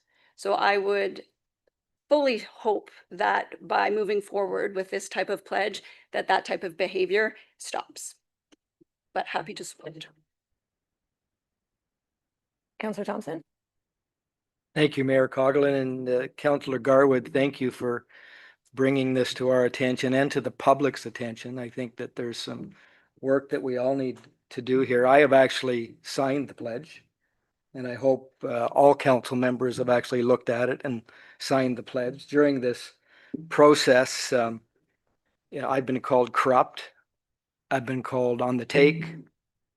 I've been called that I'm in the pocket of the city of Barrie as we go through this boundary discussion. Those are all criminal offenses, by the way, punishable by 14 years in jail. But hats off to local media, because they've reached out to these individuals that have called me these things on social media and asked for some kind of clarification or follow up, but we get crickets when that takes place. When the lights go on, they kind of go in the shadows and run and hide. That's what social media is. So I'm definitely in favor of this, and hopefully some of the public can do better. I'm open for criticism, happy to take criticism, but be accurate and be fair. Those are my comments. I have Councillor Fisher. Just going back to your comments, Mr. Thompson. Unfortunately, we sign up for this. The public, whether I like it or not, can say whatever they like. You know, it's when other counselors do it, when other counselors get online and call out. I can quote, at one point, it was 4 members of council were called out. Another time, I can say a member of the public was accused of putting a sign up on somebody's lawn when it wasn't true. So really, unfortunately, I have to say, the public, whether I like it or not, can say what they like about us, right? It's up to the other members of the public to discern whether or not that's true. But for other council members to do it, that's another matter altogether. Councillor Garwood? Thank you, Mayor Coughlin, and thanks for the conversation around the table.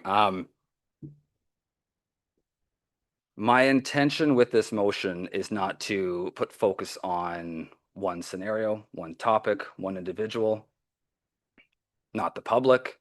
My intention when I read this was looking inward. And I have also been accused as chastising this council over and over again when I am merely speaking what I think many of us here is they expect those that they voted for to be the example, not the exception. And I have also contributed to that discussion. So it is not a me talking to 6, it is a us collectively understanding that. We can talk about social media, absolutely. We can't control what the public's going to say. There is a freedom of speech, and that is their right. I do agree to the perspective that yes, when we sign up for these jobs, we do sign up to be held account and to be criticized and for there to sometimes be unfavorable discussions. Absolutely. But there is a line. There is a line as well when and how we speak to each other at this table. I'm not interested in going in the past. That gets us nowhere. We have a year left, and I wish actually we would have got a bit more done the last 3. I think we've spent a lot of our time and resources focused on each other, focused on a 4-3, focused on some pretty nasty accusations thrown around this table. It doesn't help. It doesn't get us anywhere. We don't have to be friends outside of this table, but I think we can respect one another. And I think there's many members, I've spoken to many members around this table about the discourse and the tone and the temperature, understanding that we can disagree on perspective and a path forward without bringing our families and our personal lives and personal attacks into these conversations. So again, I'm not interested in going backwards. I'm interested in looking forward here. This is an opportunity for 7 of us to put our hands up and to agree. And I will follow up and make sure everyone has the link to sign the pledge should they choose. Thank you. I have this moved by Councillor Garwood, seconded by Councillor Thompson. Anything further on this? All those in favor? And that is carried. Moving on to item 9. Opposition to strong mayors, moved by Deputy Cabral, and a seconder, please. Councillor Moore, and I will turn to Deputy Cabral. Thank you, Mayor Coughlin. I pulled these off the councillor information package, and it's just to more or less illustrate that there are a number of other municipalities. This is not something that you'd see it every once in a while on our councillor information package, but when you look at it as a whole, as they accumulate, prior to these being added here, basically 1 in 4 of the municipalities that have strong mayor powers had already passed resolutions opposing them. And these ones here, I was surprised because over the summer months, many councils do not meet as frequently. So I was actually surprised to see that this many had accumulated over the course of the summer.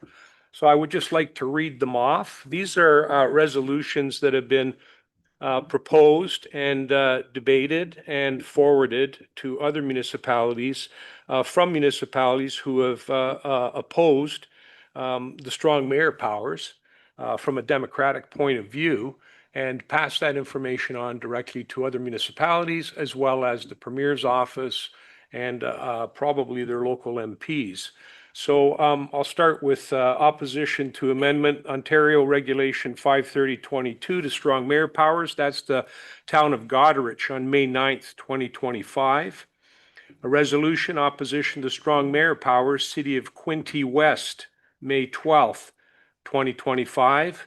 Resolution rescinding strong mayor powers, Town of Orangeville, May 13th, 2025. Resolution opting out of strong mayor powers, Town of Shelburne, May 14th, 2025.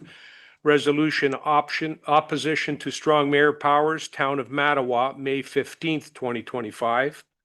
Resolution opposition to the strong mayor powers, Township of Asiganac, May 23rd, 2025. Resolution opposition to strong mayor powers, Town of Laurentian Hills, May 26, 2025. Resolution opposition to strong mayor powers, County of Prince Edward, May 29th, 2025. Resolution opposition to strong mayor powers, Town of Petrolia, May 29th, 2025. Resolution opposition to strong mayor powers, City of Windsor, May 29th, 2025. Resolution opposition to strong mayor powers, Township of Ramera, June 5th, 2025. Resolution opposition to strong mayor powers, Municipality of Mark Stay Warren, June 10th, 2025. Resolution opposition to strong mayor powers, Municipality of Blue Water, June 11th, 2025. Resolution opposition to strong mayor powers, Municipality of Kincardine, June 11th, 2025. Resolution opposition to strong mayor powers, Town of Fort Erie, June 24th, 2025. Resolution opposition to strong mayor powers, Municipality of West Nipissing, July 2nd, 2025. Resolution opposition to strong mayor powers, Municipality of Trent Hills, July 11th, 2025. Resolution opposition to the expansion of strong mayor powers, Municipality of South Huron, July 18th, 2025. Resolution opposition to strong mayor powers, and this is kind of strange because it seems that Township of Ramera did it twice. But I think what it does is it illustrates that the strong mayor power legislation has not been well received by municipal councils across the province of Ontario. It was a drastic change and a drastic direction that many feel erodes democracy, and it erodes the voice of residents in certain wards when their voices aren't heard because strong mayor powers override what council as a whole and as a majority might request. So that's why it's on here, and I think it's important to have them on here so that our residents know that it's not just Springwater Township that has made and passed a resolution, but many other municipalities across the province of Ontario are doing the same thing. And hopefully at some point in time, they may make a revision, change things up a bit, or better yet, the province maybe, or the next government might rescind the strong mayor power legislation. So that's all I have to say, Mayor Coughlin. Thank you. Thank you. Councillor Fisher? Thank you for bringing that forward, Deputy Mayor Cabral. I agree with your sentiments. I believe that the provincial government has made a large mistake in these strong mayor's powers. I've had the opportunity this summer to speak to many people. I either find that they are staunchly opposed to strong mayor's powers, or frankly, they don't really understand them, because I think it's actually been very vague. I think the provincial government has rolled this out and they really haven't explained them properly. At the heart of it, what it does is it does erode your democracy. Your elected representatives, like myself and everyone up here, we are supposed to be your conduit, your voice up here on council. But if we are not part of that 1/3, that voting 1/3, it's not 50% plus one, it's not the majority, it's a 1/3. And what that effectively does is make your voice much smaller or insignificant. So strong mayor's powers, I do believe it is important for the public, as the deputy mayor said, to see which other municipalities are seeing that there is a serious democratic problem with strong mayor's powers. And our public deserves to know that you're not alone, or the majority of Springwater residents who don't like it are not alone in this. It also leads us to, it leads us to a problem with things like annexation, where you have to wonder, is your voice really being heard, right? And effectively, when it comes down to a vote, when it comes down to, the hammer dropping, I'll say, are you effectively being heard, or are you just being heard and it doesn't matter, right? So I am in staunch opposition, and I'm very disappointed in the provincial government, and I hope that they see the error in their ways. Councillor Moore? Thank you. through you, Mayor Coughlin, to Deputy Mayor. I'm just curious, do you know what the number of municipalities that we're up to now that are in opposition? We have 404. I know that it was 1 in 4 prior to this list being created. And I think it's 139 that were given the additional strong mayor powers. I could be off by 1 or 2. But if you add these to it, I think we're getting pretty close to 1 in 3. Counselor Thompson? The number is 169 municipalities that were.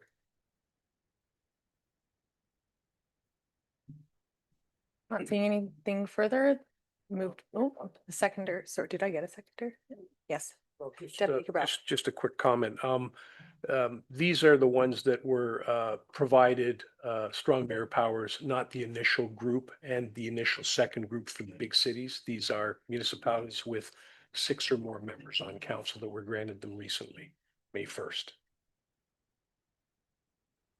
Yeah, that's 169. So I have this moved by Deputy Cabral and seconded by Counselor Moore. Anything further? All those in favor? Oh, sorry, I have to read it. That the municipal resolutions regarding opposition to strong mayor powers be received for information. All those in favor? And that has carried. We are now moving on to 10.3, which is correspondence for Automated Speed Enforcement and Road Safety Association of Municipalities of Ontario. I have this moved by Councillor Garwood and a seconder for this, please. Councillor Moore, and I will turn to Councillor Garwood. Thank you, Mayor Coughlin. This also is information that I asked be added to the council information package. This correspondence was received during a communication from the Ontario Association of Municipalities through AMO. So I'll read the recommendation here. That the correspondence regarding automated speed enforcement and road safety dated September 10th, 2025 from the Association of Municipalities of Ontario be received, and whereas municipalities across Ontario are increasingly adopting provincially regulated automated speed enforcement ASE programs as proven tools to improve road safety, particularly in school zones and community safety zones. And whereas Council for the Township of Springwater directed the implementation of an automated speed enforcement program on February 21st, 2024. And whereas Ontario's police leaders view ASE not as a revenue tool, but as a traffic safety tool with the purpose of deterrence and prevention, helping to change driver behavior and reduce collisions. And whereas municipalities are best placed to develop transportation plans based on their knowledge and community input, now therefore be it resolved that the Township of Springwater requests the Province of Ontario through the Ministry of Transportation to work collaboratively with municipalities that operate ASE programs and the Association of Municipalities of Ontario to develop improvements to the ASE program, and further that a copy of this resolution be sent to the Premier of Ontario, Doug Ford, Minister of Municipal Affairs and Housing, the Minister of Transportation, MPP Honorable Doug Downey, and to the Association of Municipalities of Ontario Policy Centre. Councillor Garwood. Thank you, Mayor Coughlin. While I don't want to say it was unanimous because I can't remember back to the vote exactly, I know this council was significantly supportive of the ASE program. The day that I put this on the agenda, Premier Ford announced a province-wide ban on municipal automated speed enforcement cameras, which will be included in a fall bill, and if passed would take effect on royal assent. So as we know right now today, currently there isn't legislation forward. So the ask currently is still that the province works collaboratively with municipalities that have initiated these programs. I know from my research, AMO, Association of Municipalities of Ontario, is obviously significantly disappointed with the decision, as is many of the policing communities across Ontario. They've highlighted that these automated speed enforcement cameras have a proven track record for increasing road safety, freeing up police resources, and are paid for by the speeders, not the taxpayers.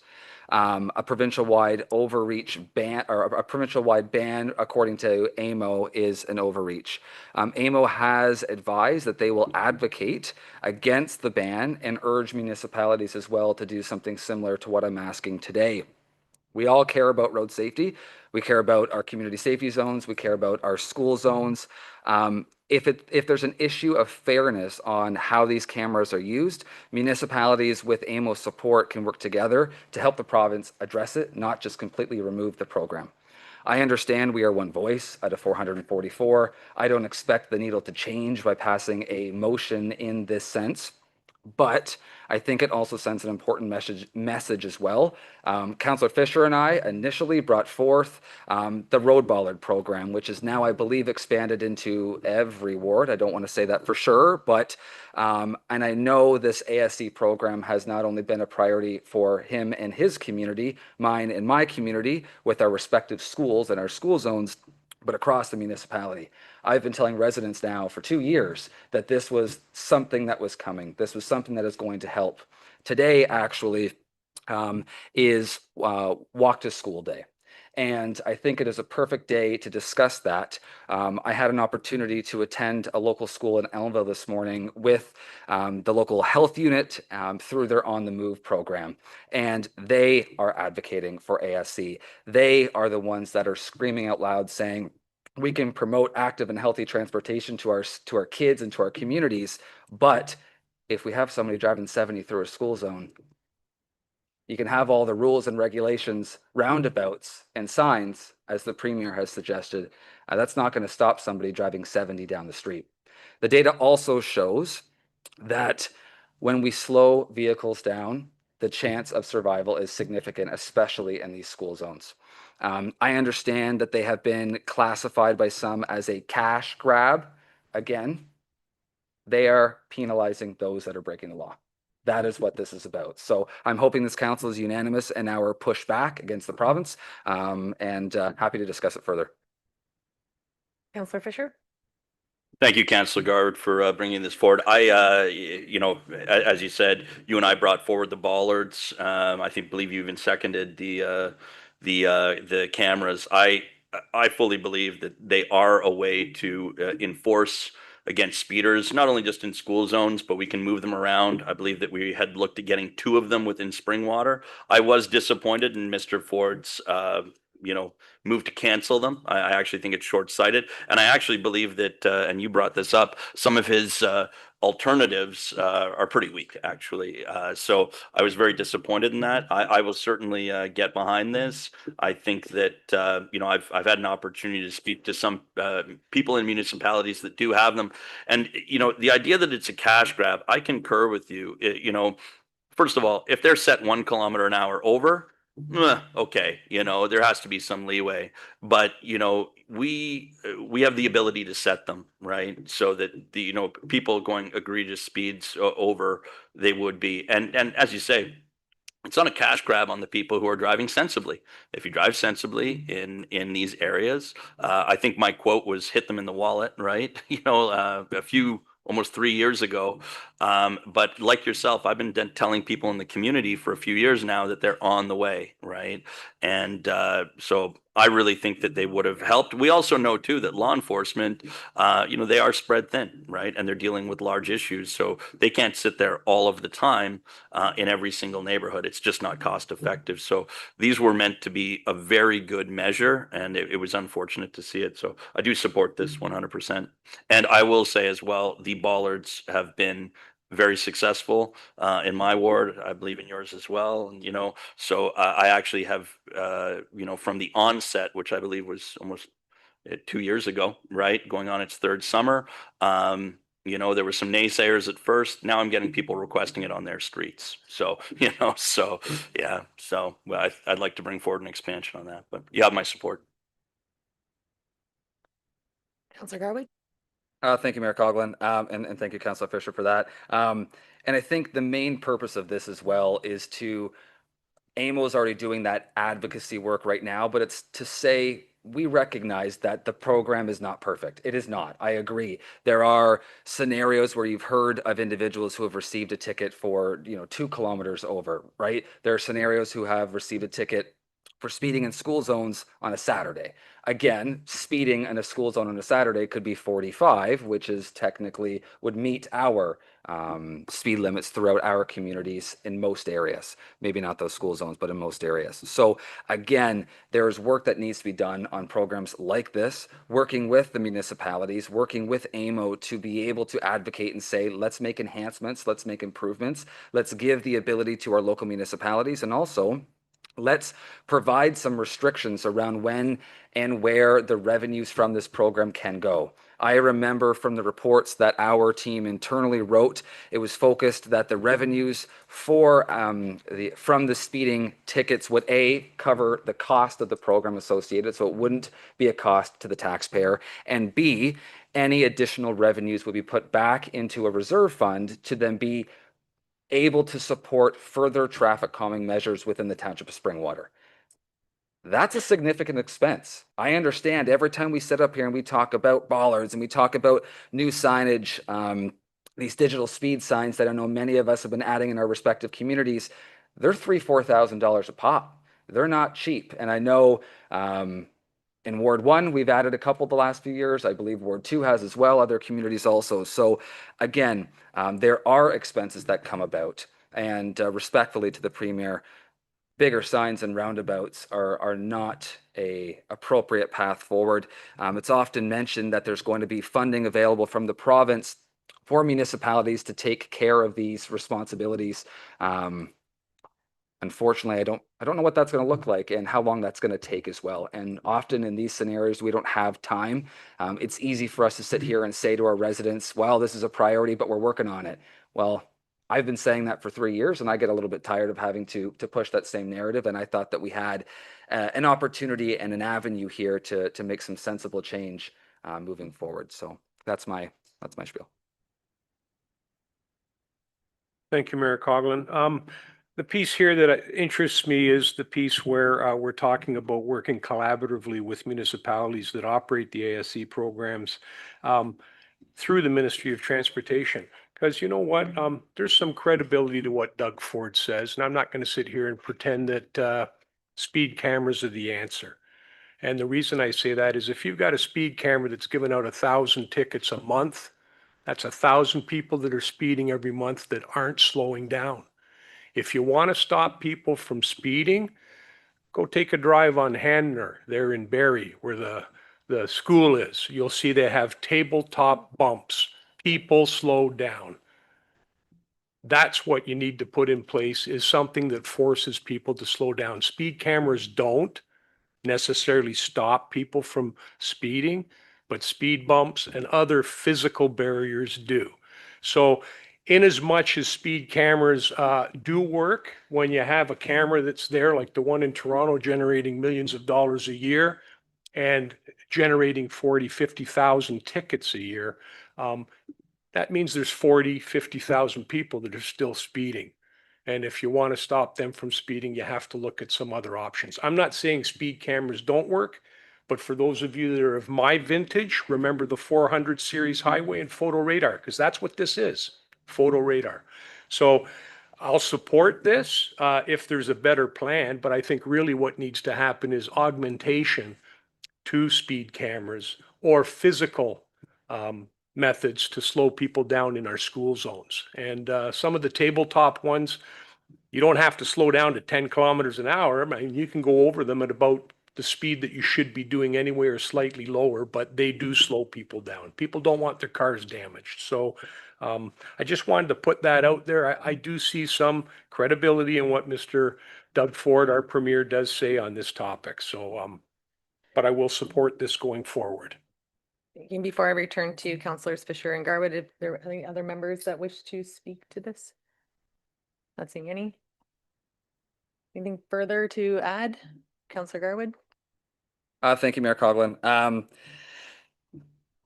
I will also add, and again, not to get in the weeds on this, but we're also very different than the city of Toronto or the city of Hamilton or the city of Ottawa, right? We are not dealing with the tourism numbers within the areas of our school zones or community safety zones as they would be. I think when you look at Toronto as an example, which I know has been used significant in the media, and I know the premier and his team have used that as the example. I don't disagree. There could be improvements on that avenue, but that's also a city that sees millions of people a year that are not that don't know the area significantly. For us, it's our neighbors that are speeding. It's our neighbors that are speeding through our residential communities, which most of our schools sit within existing built up communities. That is the problem. The problem is not the 10 people that are driving through Elmvale going to Wasaga Beach in the summertime, because an ASC camera most likely wouldn't be in those zones. I'm talking about the Kerr Streets, the Robinson Road, the Simcoe Streets, at least in my community, that are off the beaten, path, that are more removed, that it's you and I that are driving to and from every single day. We get comfortable in our own communities. We don't pay attention. We're almost home, whatever it is. I do think it's about changing driver behavior. I was visiting some family a couple weeks ago, and they live in a rural community similar to the township of Springwater. And the speed cameras hadn't even been installed in that community yet, but I saw the sign, and I wasn't really speeding, and I immediately slowed down. Again, I go through this area significantly, and now every time I drive through there, it registers in the back of my mind. I need to drop at 5 kilometers, drop at 10 kilometers. So I think it helps in our scenario. And again, I'm not talking about the rest of the province, where these would be most beneficial. And I see it most beneficial in front of Forest Hill, in front of Our Lady of Lourdes, in front of Minising. That's where I see the benefit for these cameras. Thank you. Councillor Fisher. Yeah, I concur with both the deputy mayor and Councillor Garwood. I do believe it does augment it. It can't be the final solution. But going back to what Mr. Garwood said, I hate to say it, but a lot of the people, probably 90% of them speeding in our neighborhoods, in our settlement areas, they are unfortunately our neighbors, right? And so when we talk about curbing behavior, somebody might go down Yonge Street once in a blue moon, but somebody living in Midhurst goes down St. Vincent every day, right? So I do believe that it does curb behavior, and I think that people do get comfortable. And frankly, if you're driving through, I'll use my neighborhood. If you're driving down Frid and you're doing double the speed limit and you're not from there, still no excuse. You deserve a ticket anyway, right? And if you do live there and you're doing it, well, then you really deserve a ticket. So I do believe that, unfortunately, maybe Mr. Ford's buddy got a ticket and now he's changing everything. But I don't think, I think it's short-sighted. So, so I do support it. My council, I have this moved and seconded, moved by Councillor Garwood and seconded by Councillor Moore. All those in favor? And that has carried. Moving now on to our action reports, item 11.1, may I have a mover and seconder, please? Councillor Fisher and Moore, that the report from Legislative Records Coordinator regarding the award of 2025-49 CLK Integrity Commissioner Services dated October 1st, 2025 be received, and that the RFP 2025-49 CLK Integrity Commissioner Services be awarded to ADR Chambers, and that the interim Integrity Commissioner be authorized to complete any outstanding code complaints, and that the necessary bylaw to appoint the ADR Chambers is as Integrity Commissioner for the Township of Springwater be presented to Council for consideration. Any comments or questions on this? Councillor Moore? Thank you. Mayor Colgan, just through you probably to CAO. What date is this effective? Is this as of tomorrow, or are we looking at the end of the month? Or thank you. CAO? Clerk Marshall.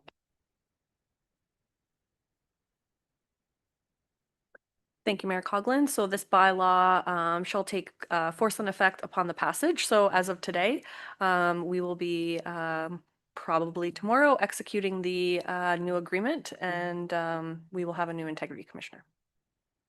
Councillor Moore? Thank you. And is there and will there be an opportunity for a code of conduct review with the new integrity commissioner? Clerk Marshall? Thank you, Mayor Coughlin. That was one of the items within the RFP that we asked the vendors or integrity commissioner providers to quote on and submit. So that could be, if directed by council, something that they undertake, yes. Deputy Cabral? Thank you, Mayor Coughlin. I just like to make a comment with respect to the code of conduct. That's a document of this council. So it would be up to council to determine whether or not we wanted a review, whether we wanted a change, whether we wanted to go back to one that we had before. So that could theoretically be done at any point in time. Is that correct, Clerk Marshall? Clerk Marshall?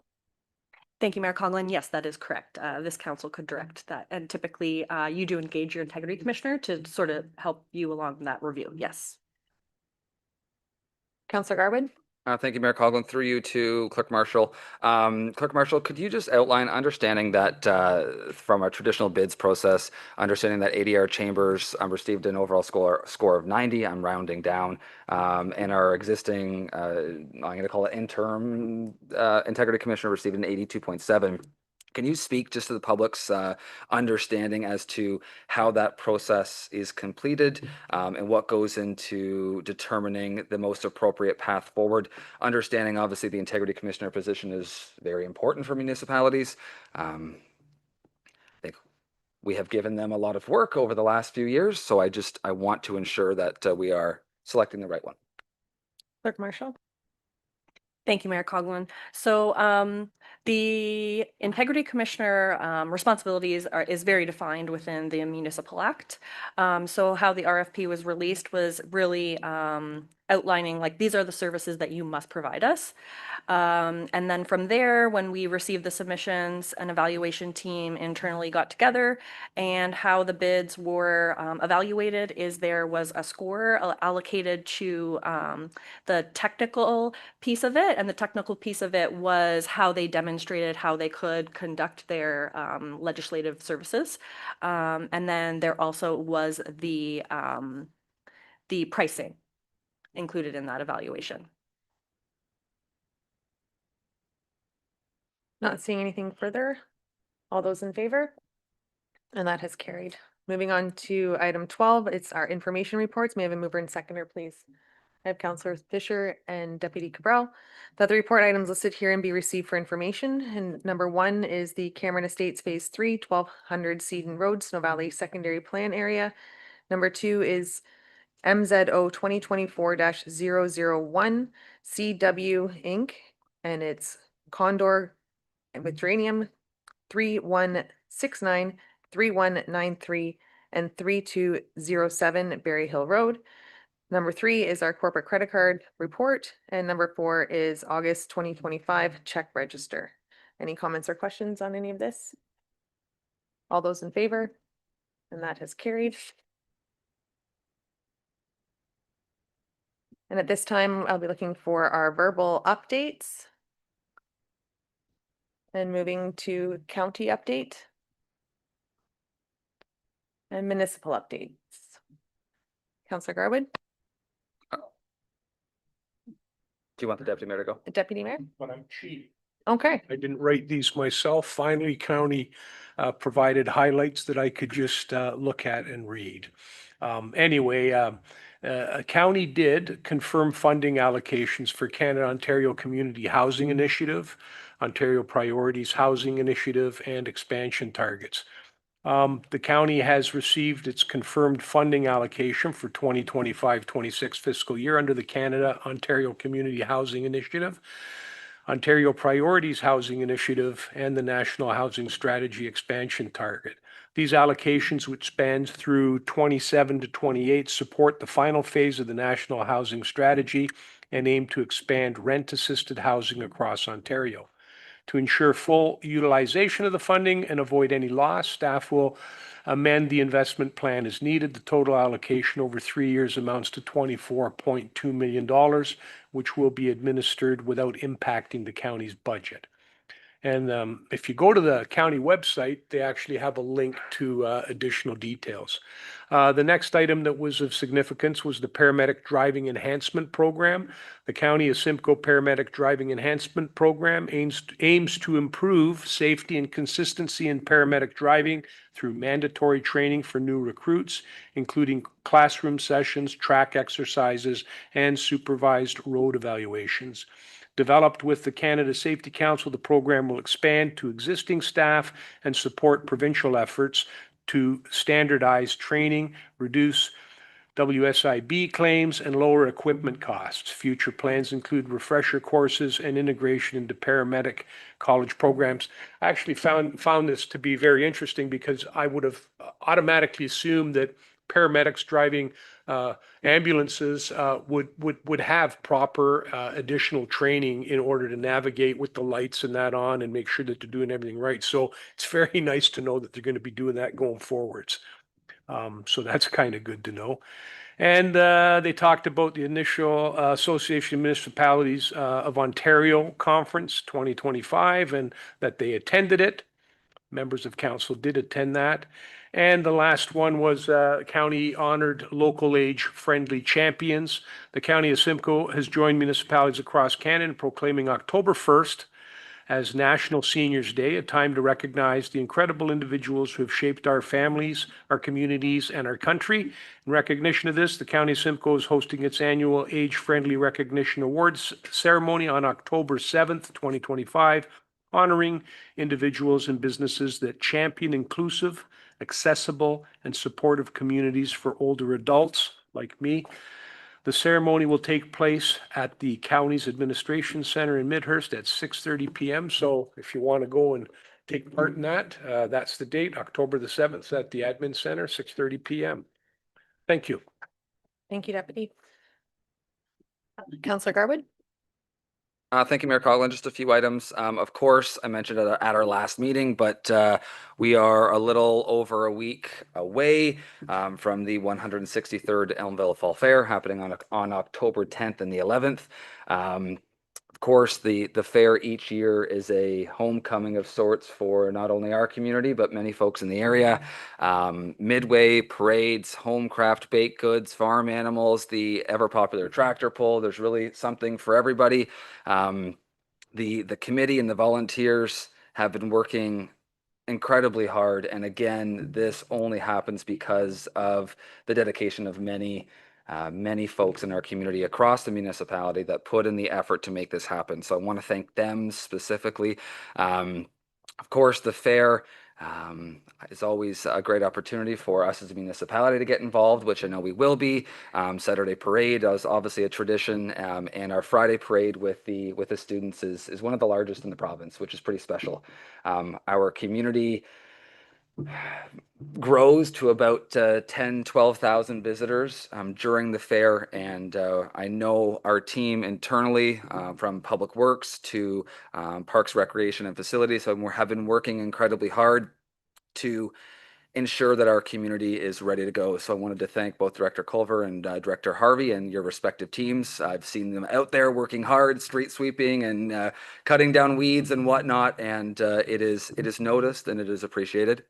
The other item I wanted to speak about was the programming available at Elmville District High School. Again, this is something that I know not only myself, but Councillor Alexander has been a significant advocate for. Getting that program back and operational has been a significant achievement for this council this term. Opportunities are available on Tuesdays, Wednesdays, and Saturdays for pickleball, basketball, and volleyball, respectively. And my last two items would be a thank you from the Elmville Farmers Market and the Elmville BIA for a great season. This was the second year again that the BIA operated the Farmers Market with great success. The market season was expanded in 2025, which was great. We had new vendors, we had significant growth, and again, only possible because of a few very dedicated volunteers. And on that note, speaking of the BIA, later on this month, on October 19th, is Ontario Small Business Week. I think that's significantly important, not only for obviously the province as a whole, but our Springwater community. The Elmville BIA will be featuring and highlighting many local businesses across the BIA's catchment area throughout that week and every week, of course, and wanting to thank them for their significant work as well.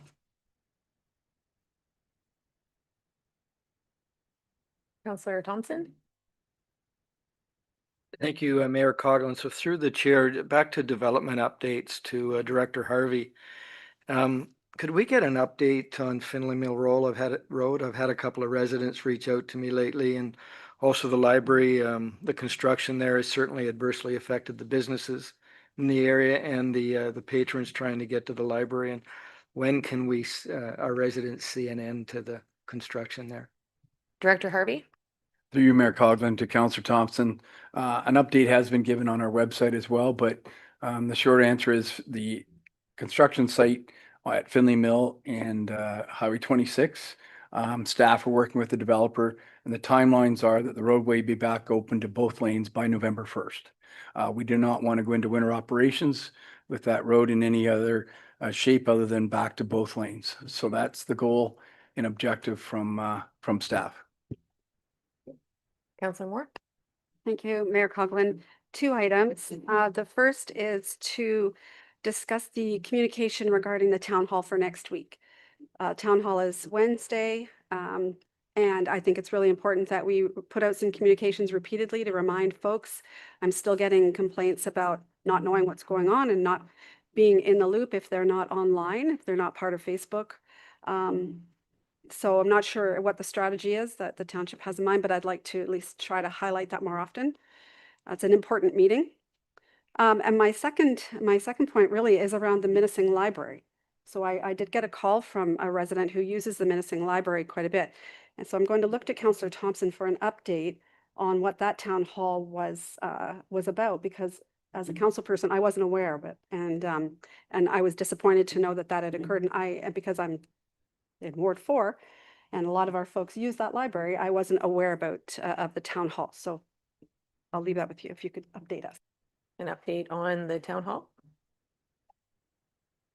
Thank you, Mayor Coughlin. So the Minising Library branch in 2014, the circulation was 10,000, and it's currently down to about 3,000. So we put out a notice at all of our libraries that we were going to be holding a meeting at the Minising branch to have public engagement and to get their input as to the future and what their support levels and commitments in the future will be. We had 80 people come out, so it was really we were really happy with the attendance. The finance committee we're in the process of working on the budget, and we've had some unexpected expenses last year because of the unionization of the library. One was it cost us, the unionization of the library cost us over $60,000 in legal fees because our CAO had to have a labor lawyer present during the negotiations. We had to participate in the room rentals, which is all part of the process. We hadn't budgeted for that, so we're looking at every avenue possible. So it's just we engaged the public. We had a public meeting as the library board should, and that was the involvement. That was the purpose of the meeting. Councillor Fisher? I have 2 questions, but first a comment. I've actually had a few people reach out to me from that meeting, and it was good that you had 80 people. My worry is the sentiment that came out of it was that and maybe they misunderstood your finance committee, but that somehow council and Springwater was defunding or closing that library, which is certainly not the case, right? So I had an opportunity, and I hope you can clear this up, and I certainly hope that wasn't what was put forward and it was just a misunderstanding on there. But certainly council didn't put that forward. I didn't even know about the meeting, right? So and we're not looking to. As a matter of fact, the sentiment that I got from the people was how much they liked it in their community, and they really wanted to keep it. So you know, and I reassured them that this is not only is it not on our radar, but I wasn't even aware of the meeting. Councillor Thompson? Again, the purpose of the meeting was to engage with the public. We're in the process of creating a budget. The public asked what the process was, and again, our plan is to present the budget to council. Council will be either approving or turning down or modifying the budget. That process I don't think is going to change. And so we're trying to figure out ways to recover these funds and to account for these funds because they weren't budgeted in last year's budget. So the public was made aware that the budget is approved by council. And so maybe that's where you got calls from looking for support for the library budget when it comes.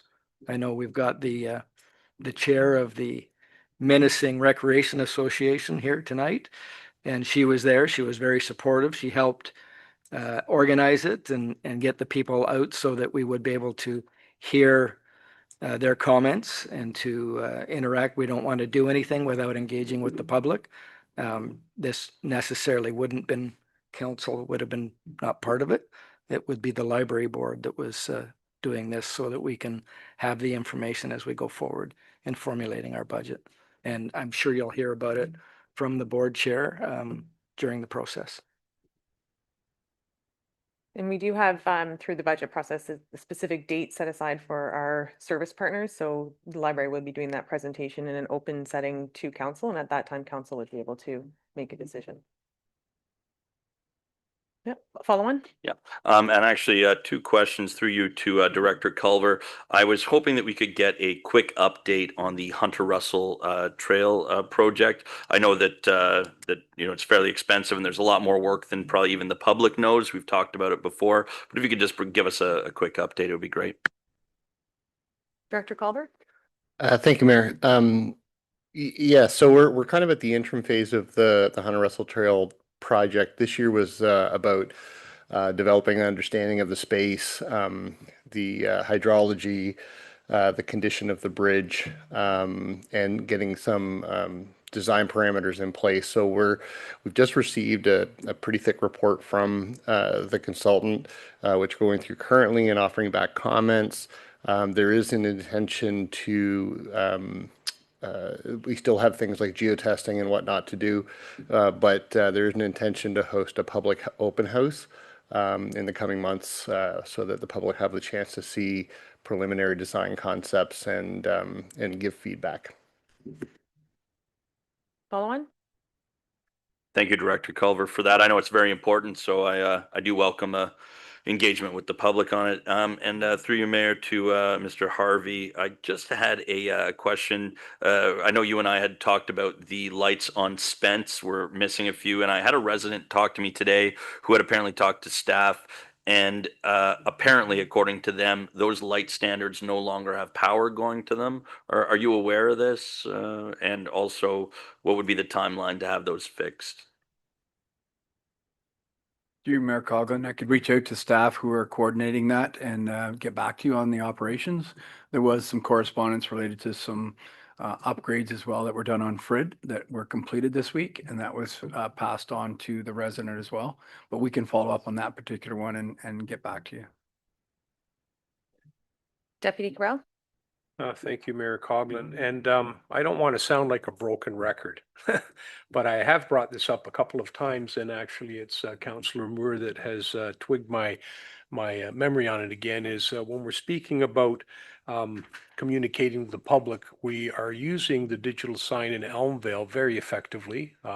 People drive by that every single day and it changes, the messages are there. Maybe we could give priority to the messaging regarding next week's meeting, the public meeting. However, what I really want to know is we had funds set aside for a second digital sign that seems to have been lingering in the background. And I'd really like at some point in time to have something from staff that would come forward so that we could, as a council, decide where the sign should go. Maybe decide where the sign could go as far as the traffic volume that passes. Maybe that could be a consideration. But since the funding was put aside for that sign, I'm just kind of wondering why it's taking us so long to move forward with it. So anyway, I just wanted to put that out there. I was going to wait for items for future consideration, but this is an item past consideration that just hasn't been moved on. So I don't know if tonight, I'm not expecting answers, but I would really appreciate something coming forward in the very near future. I see Director Culver would like to speak. Director Culver? Thank you, Mayor. Yeah, certainly appreciate the Deputy Mayor bringing it to the surface again. It is a project that had gone through a lot of different iterations of discussion and analysis with staff. I know that it seems quite simple to sort of simply establish a sign, but there are traffic parameters, properties that we own, properties we don't own that have limited the number of options. Having said that, Council is owed a report and we'll bring it back to you.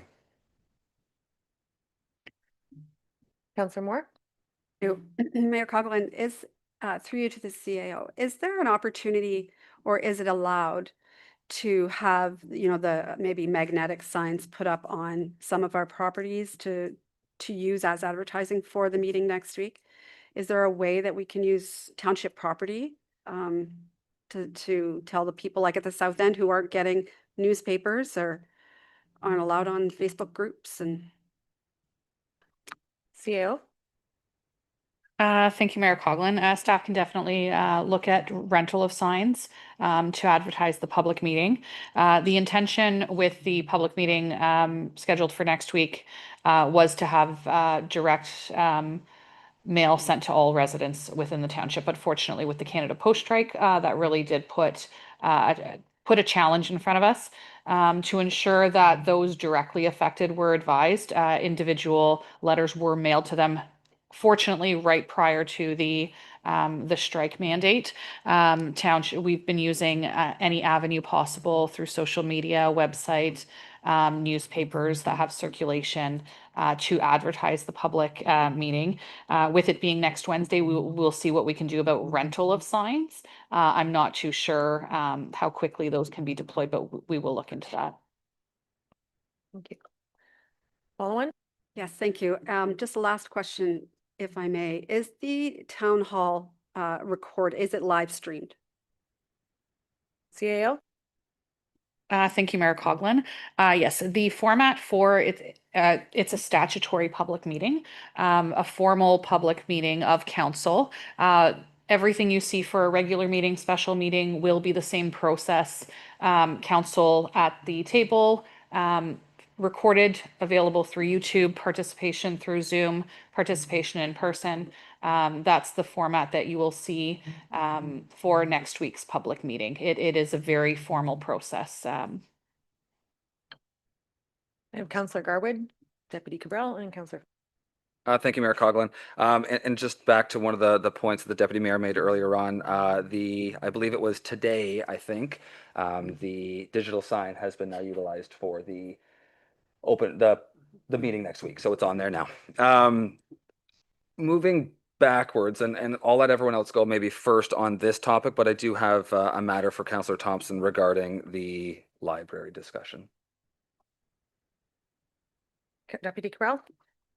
Thank you, Mayor Coughlin. I'm just curious to know from CAO, when we're talking about social media, are we talking about paid advertising on social media? Because if we haven't done that, and most of our community pages and most of the folks seem to be Facebooking all the time, I think there is a mechanism that can be utilized in order to have that information pop up at random to people actually within Springwater Township. Is that something that Township has done? And if not, maybe we could consider that, since there's not going to be a cost for mailing a direct mailer that can't be mailed out anymore. CAO? Thank you, Mayor Coughlin. I do not know the answer to that question, but I will check with communications to see if targeted ads have been populated, and if not, we will have that done. And then Counselor Fisher? Thank you, through you to the CAO. So just for a little bit of clarification on the 8th, the meeting of the 8th, the public will get a chance to come forward, ask questions, make statements. Council will not engage them, right? But we will have a chance also to speak to it and make statements as well. Is that correct? CAO Ainsworth? Thank you, Mayor Coughlin. Yes, residents are provided the opportunity to pre-register. The night of the meeting, there will also be a registration at the entrance for those who haven't pre-registered, and those who have not registered in any of those will also be given an opportunity once all the registrations have passed to make comment. Once the intent of the meeting is not for debate, it is for council and the public to receive comments for the public record. And then once that portion of the meeting is completed, council will have an opportunity to make comment as well. Follow on? Thank you for clarification. I've had quite a few people asked me what the format would be, so I just wanted it clarified. And that being said, to anybody here, anybody listening, I think this is the chance for you to have your voice heard, right? So it absolutely imperative. This can't be done in 2 weeks or 2 months or 6 months. The 8th is a crucial juncture for Springwater. If you have concerns, if you have questions, you should come forward. You should speak on the 8th. So I encourage everybody to do so. Thank you. Councillor Garwood? Thank you, Mayor Coughlin, and through you to Councillor Thompson, sort of throw you on the spot here. I as well, I think as many of us have received questions about the Minising branch. You know this, I've been fully supportive of the library. I think in every vote from day one, continue to be. I know there was conversations regarding the finances of the library board and additional expenses that have been occurred over the past year that might have not been budgeted for. So is it your opinion or the board's opinion that there will be a request for additional funding? I guess that's my first question, and that's maybe to be determined. And then the second piece of that would be, is the conversation around the future of that space in direct relation to, again, the unionization, the legal expenses? I know you touched upon that before, but I'm just looking for a bit more information because I understand the board has had to absorb some of those costs based upon decisions of this council and also rhetoric in the past. So if you could provide a bit more information. I'll ask for a response to that, and then it might be an opportunity to have CAO Delgado to send members of council information on what we're to, maybe a prelim to what we're to expect at budget. Councillor Thompson? Okay, thank you, Councillor Garwood, so through the chair to Councillor Garwood. So again, we're in the budget process. I said that when the library did get unionized, that one of two things is going to happen. Either it's going to be an increase in the budget or a decrease in services. So we have been looking at all areas to look at cutting costs. So I won't say that the Minising branch, our focus on that is merely because of the unionization. It's also because the usage is down significantly from what it was 10 years ago. So, but yes, we're looking at all avenues for, and the intent is, I mean, we've been trying for 3 years to increase staff.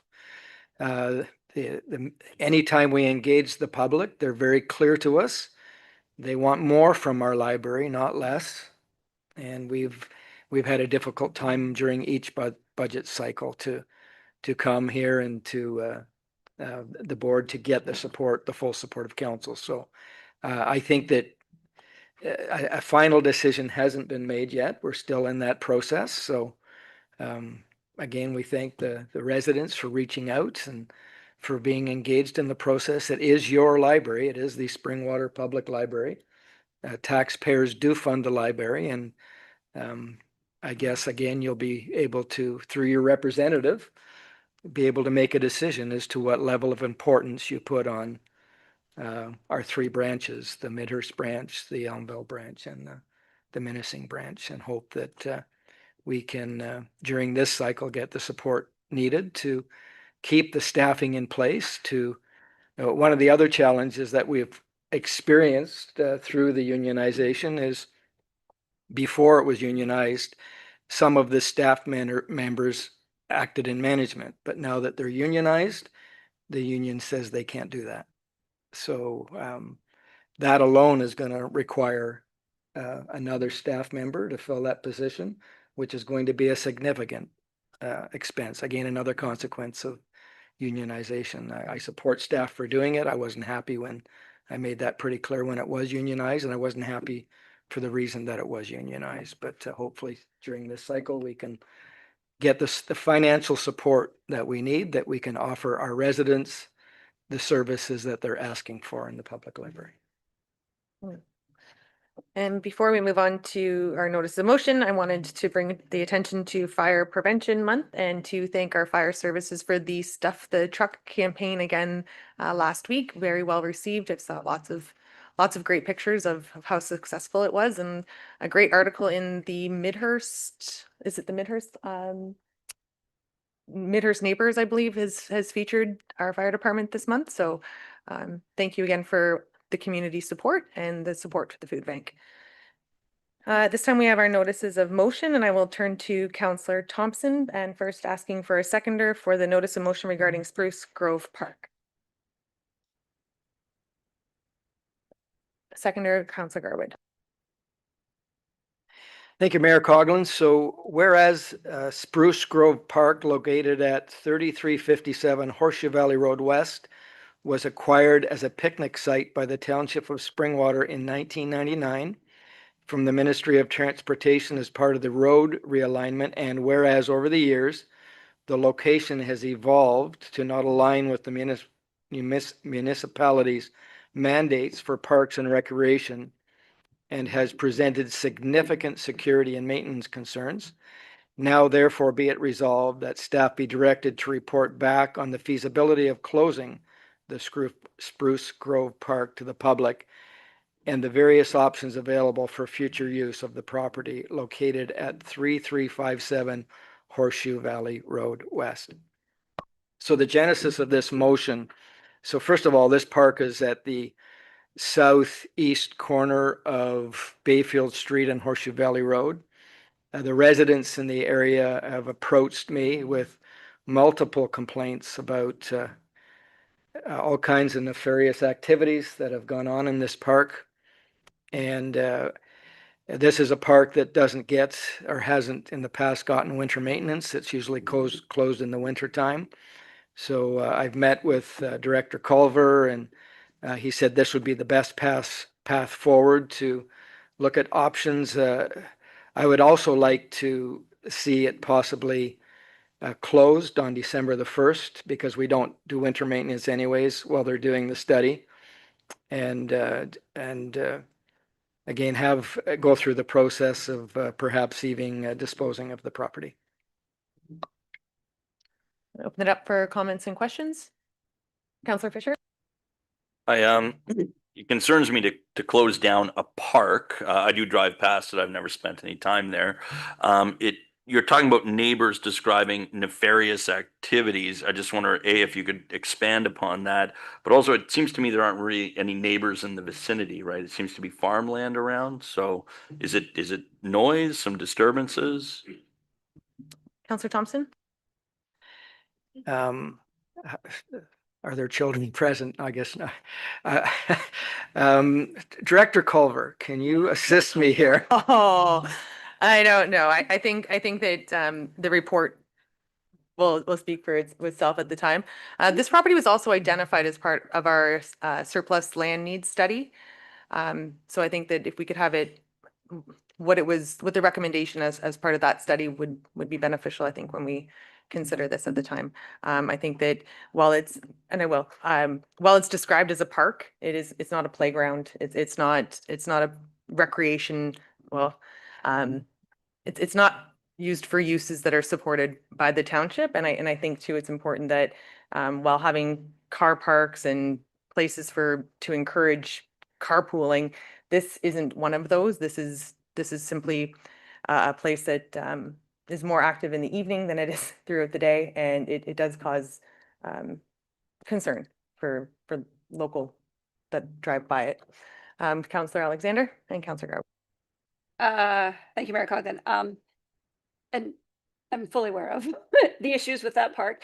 I would like to maybe see, though, if there is obviously the option, that we look at selling it, but maybe also the option of, I don't think we're going to throw a kids' playground in there, given the location, but I do think you have the ability to have a park with picnics, maybe a little more open, less of a giant parking lot. So just if we could just see all options, so we're not just looking at the option of closing something. I do agree something needs to be done with the current situation, but yeah, if we could just have all those types of options, that would be great.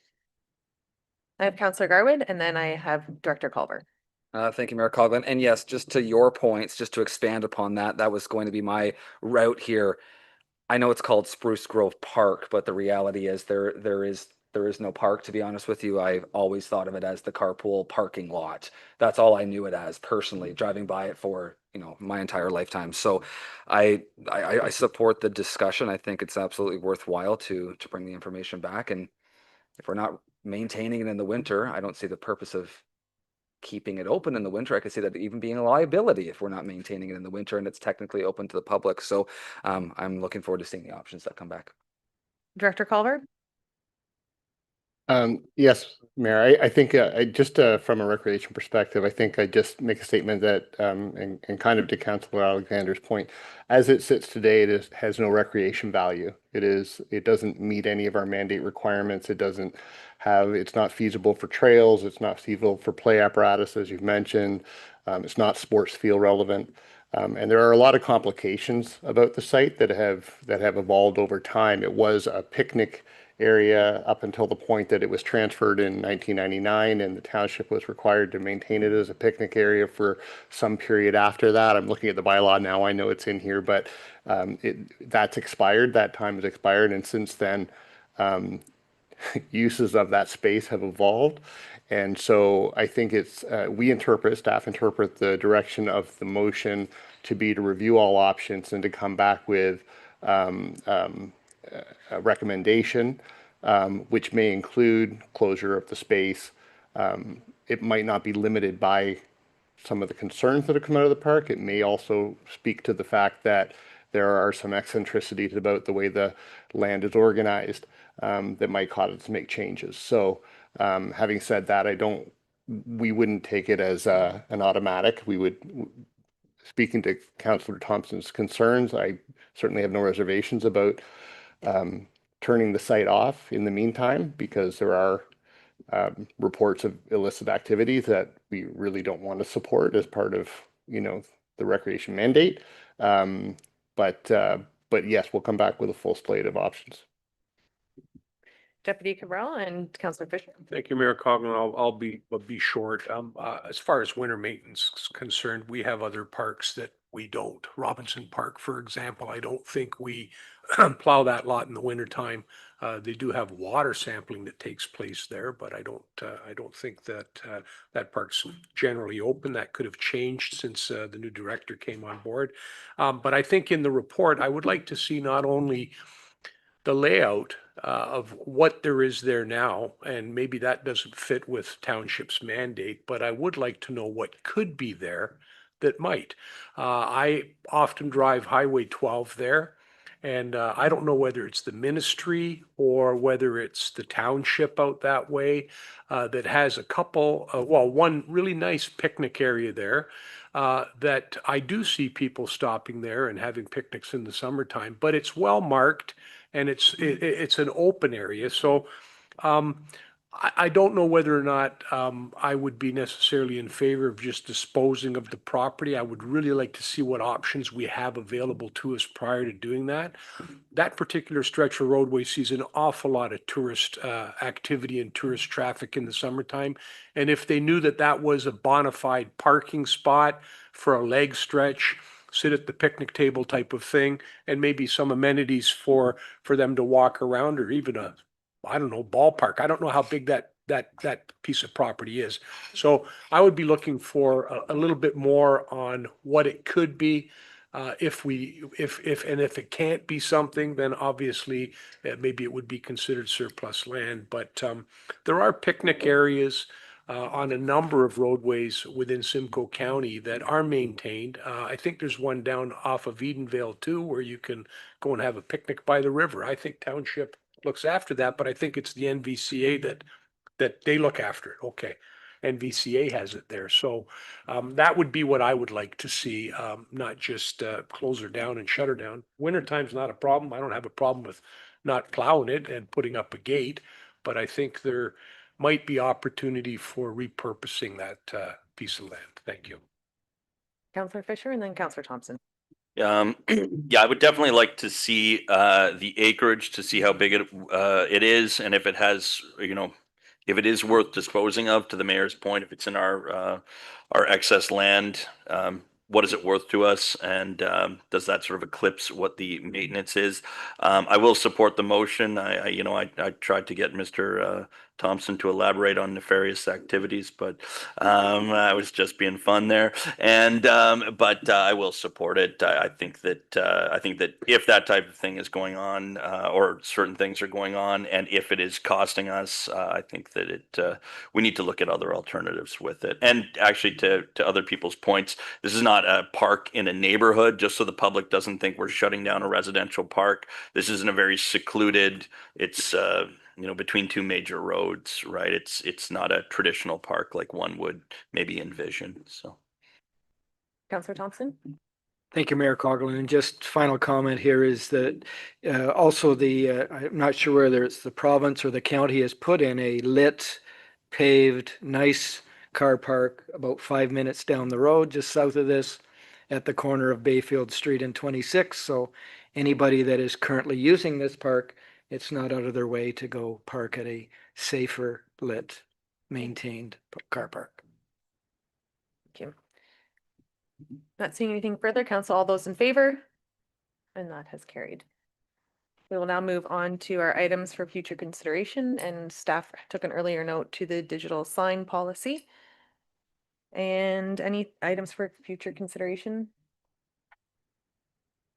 Any notices of motion? Any? At this time, council may have a mover and seconder for the bylaws, please. I have Councillor Moore and Councillor Thompson that bylaws listed here and be signed and sealed by the mayor and clerk. 2005-078, appoint the integrity commissioner. 079B, and it's the ward boundary, final option 2.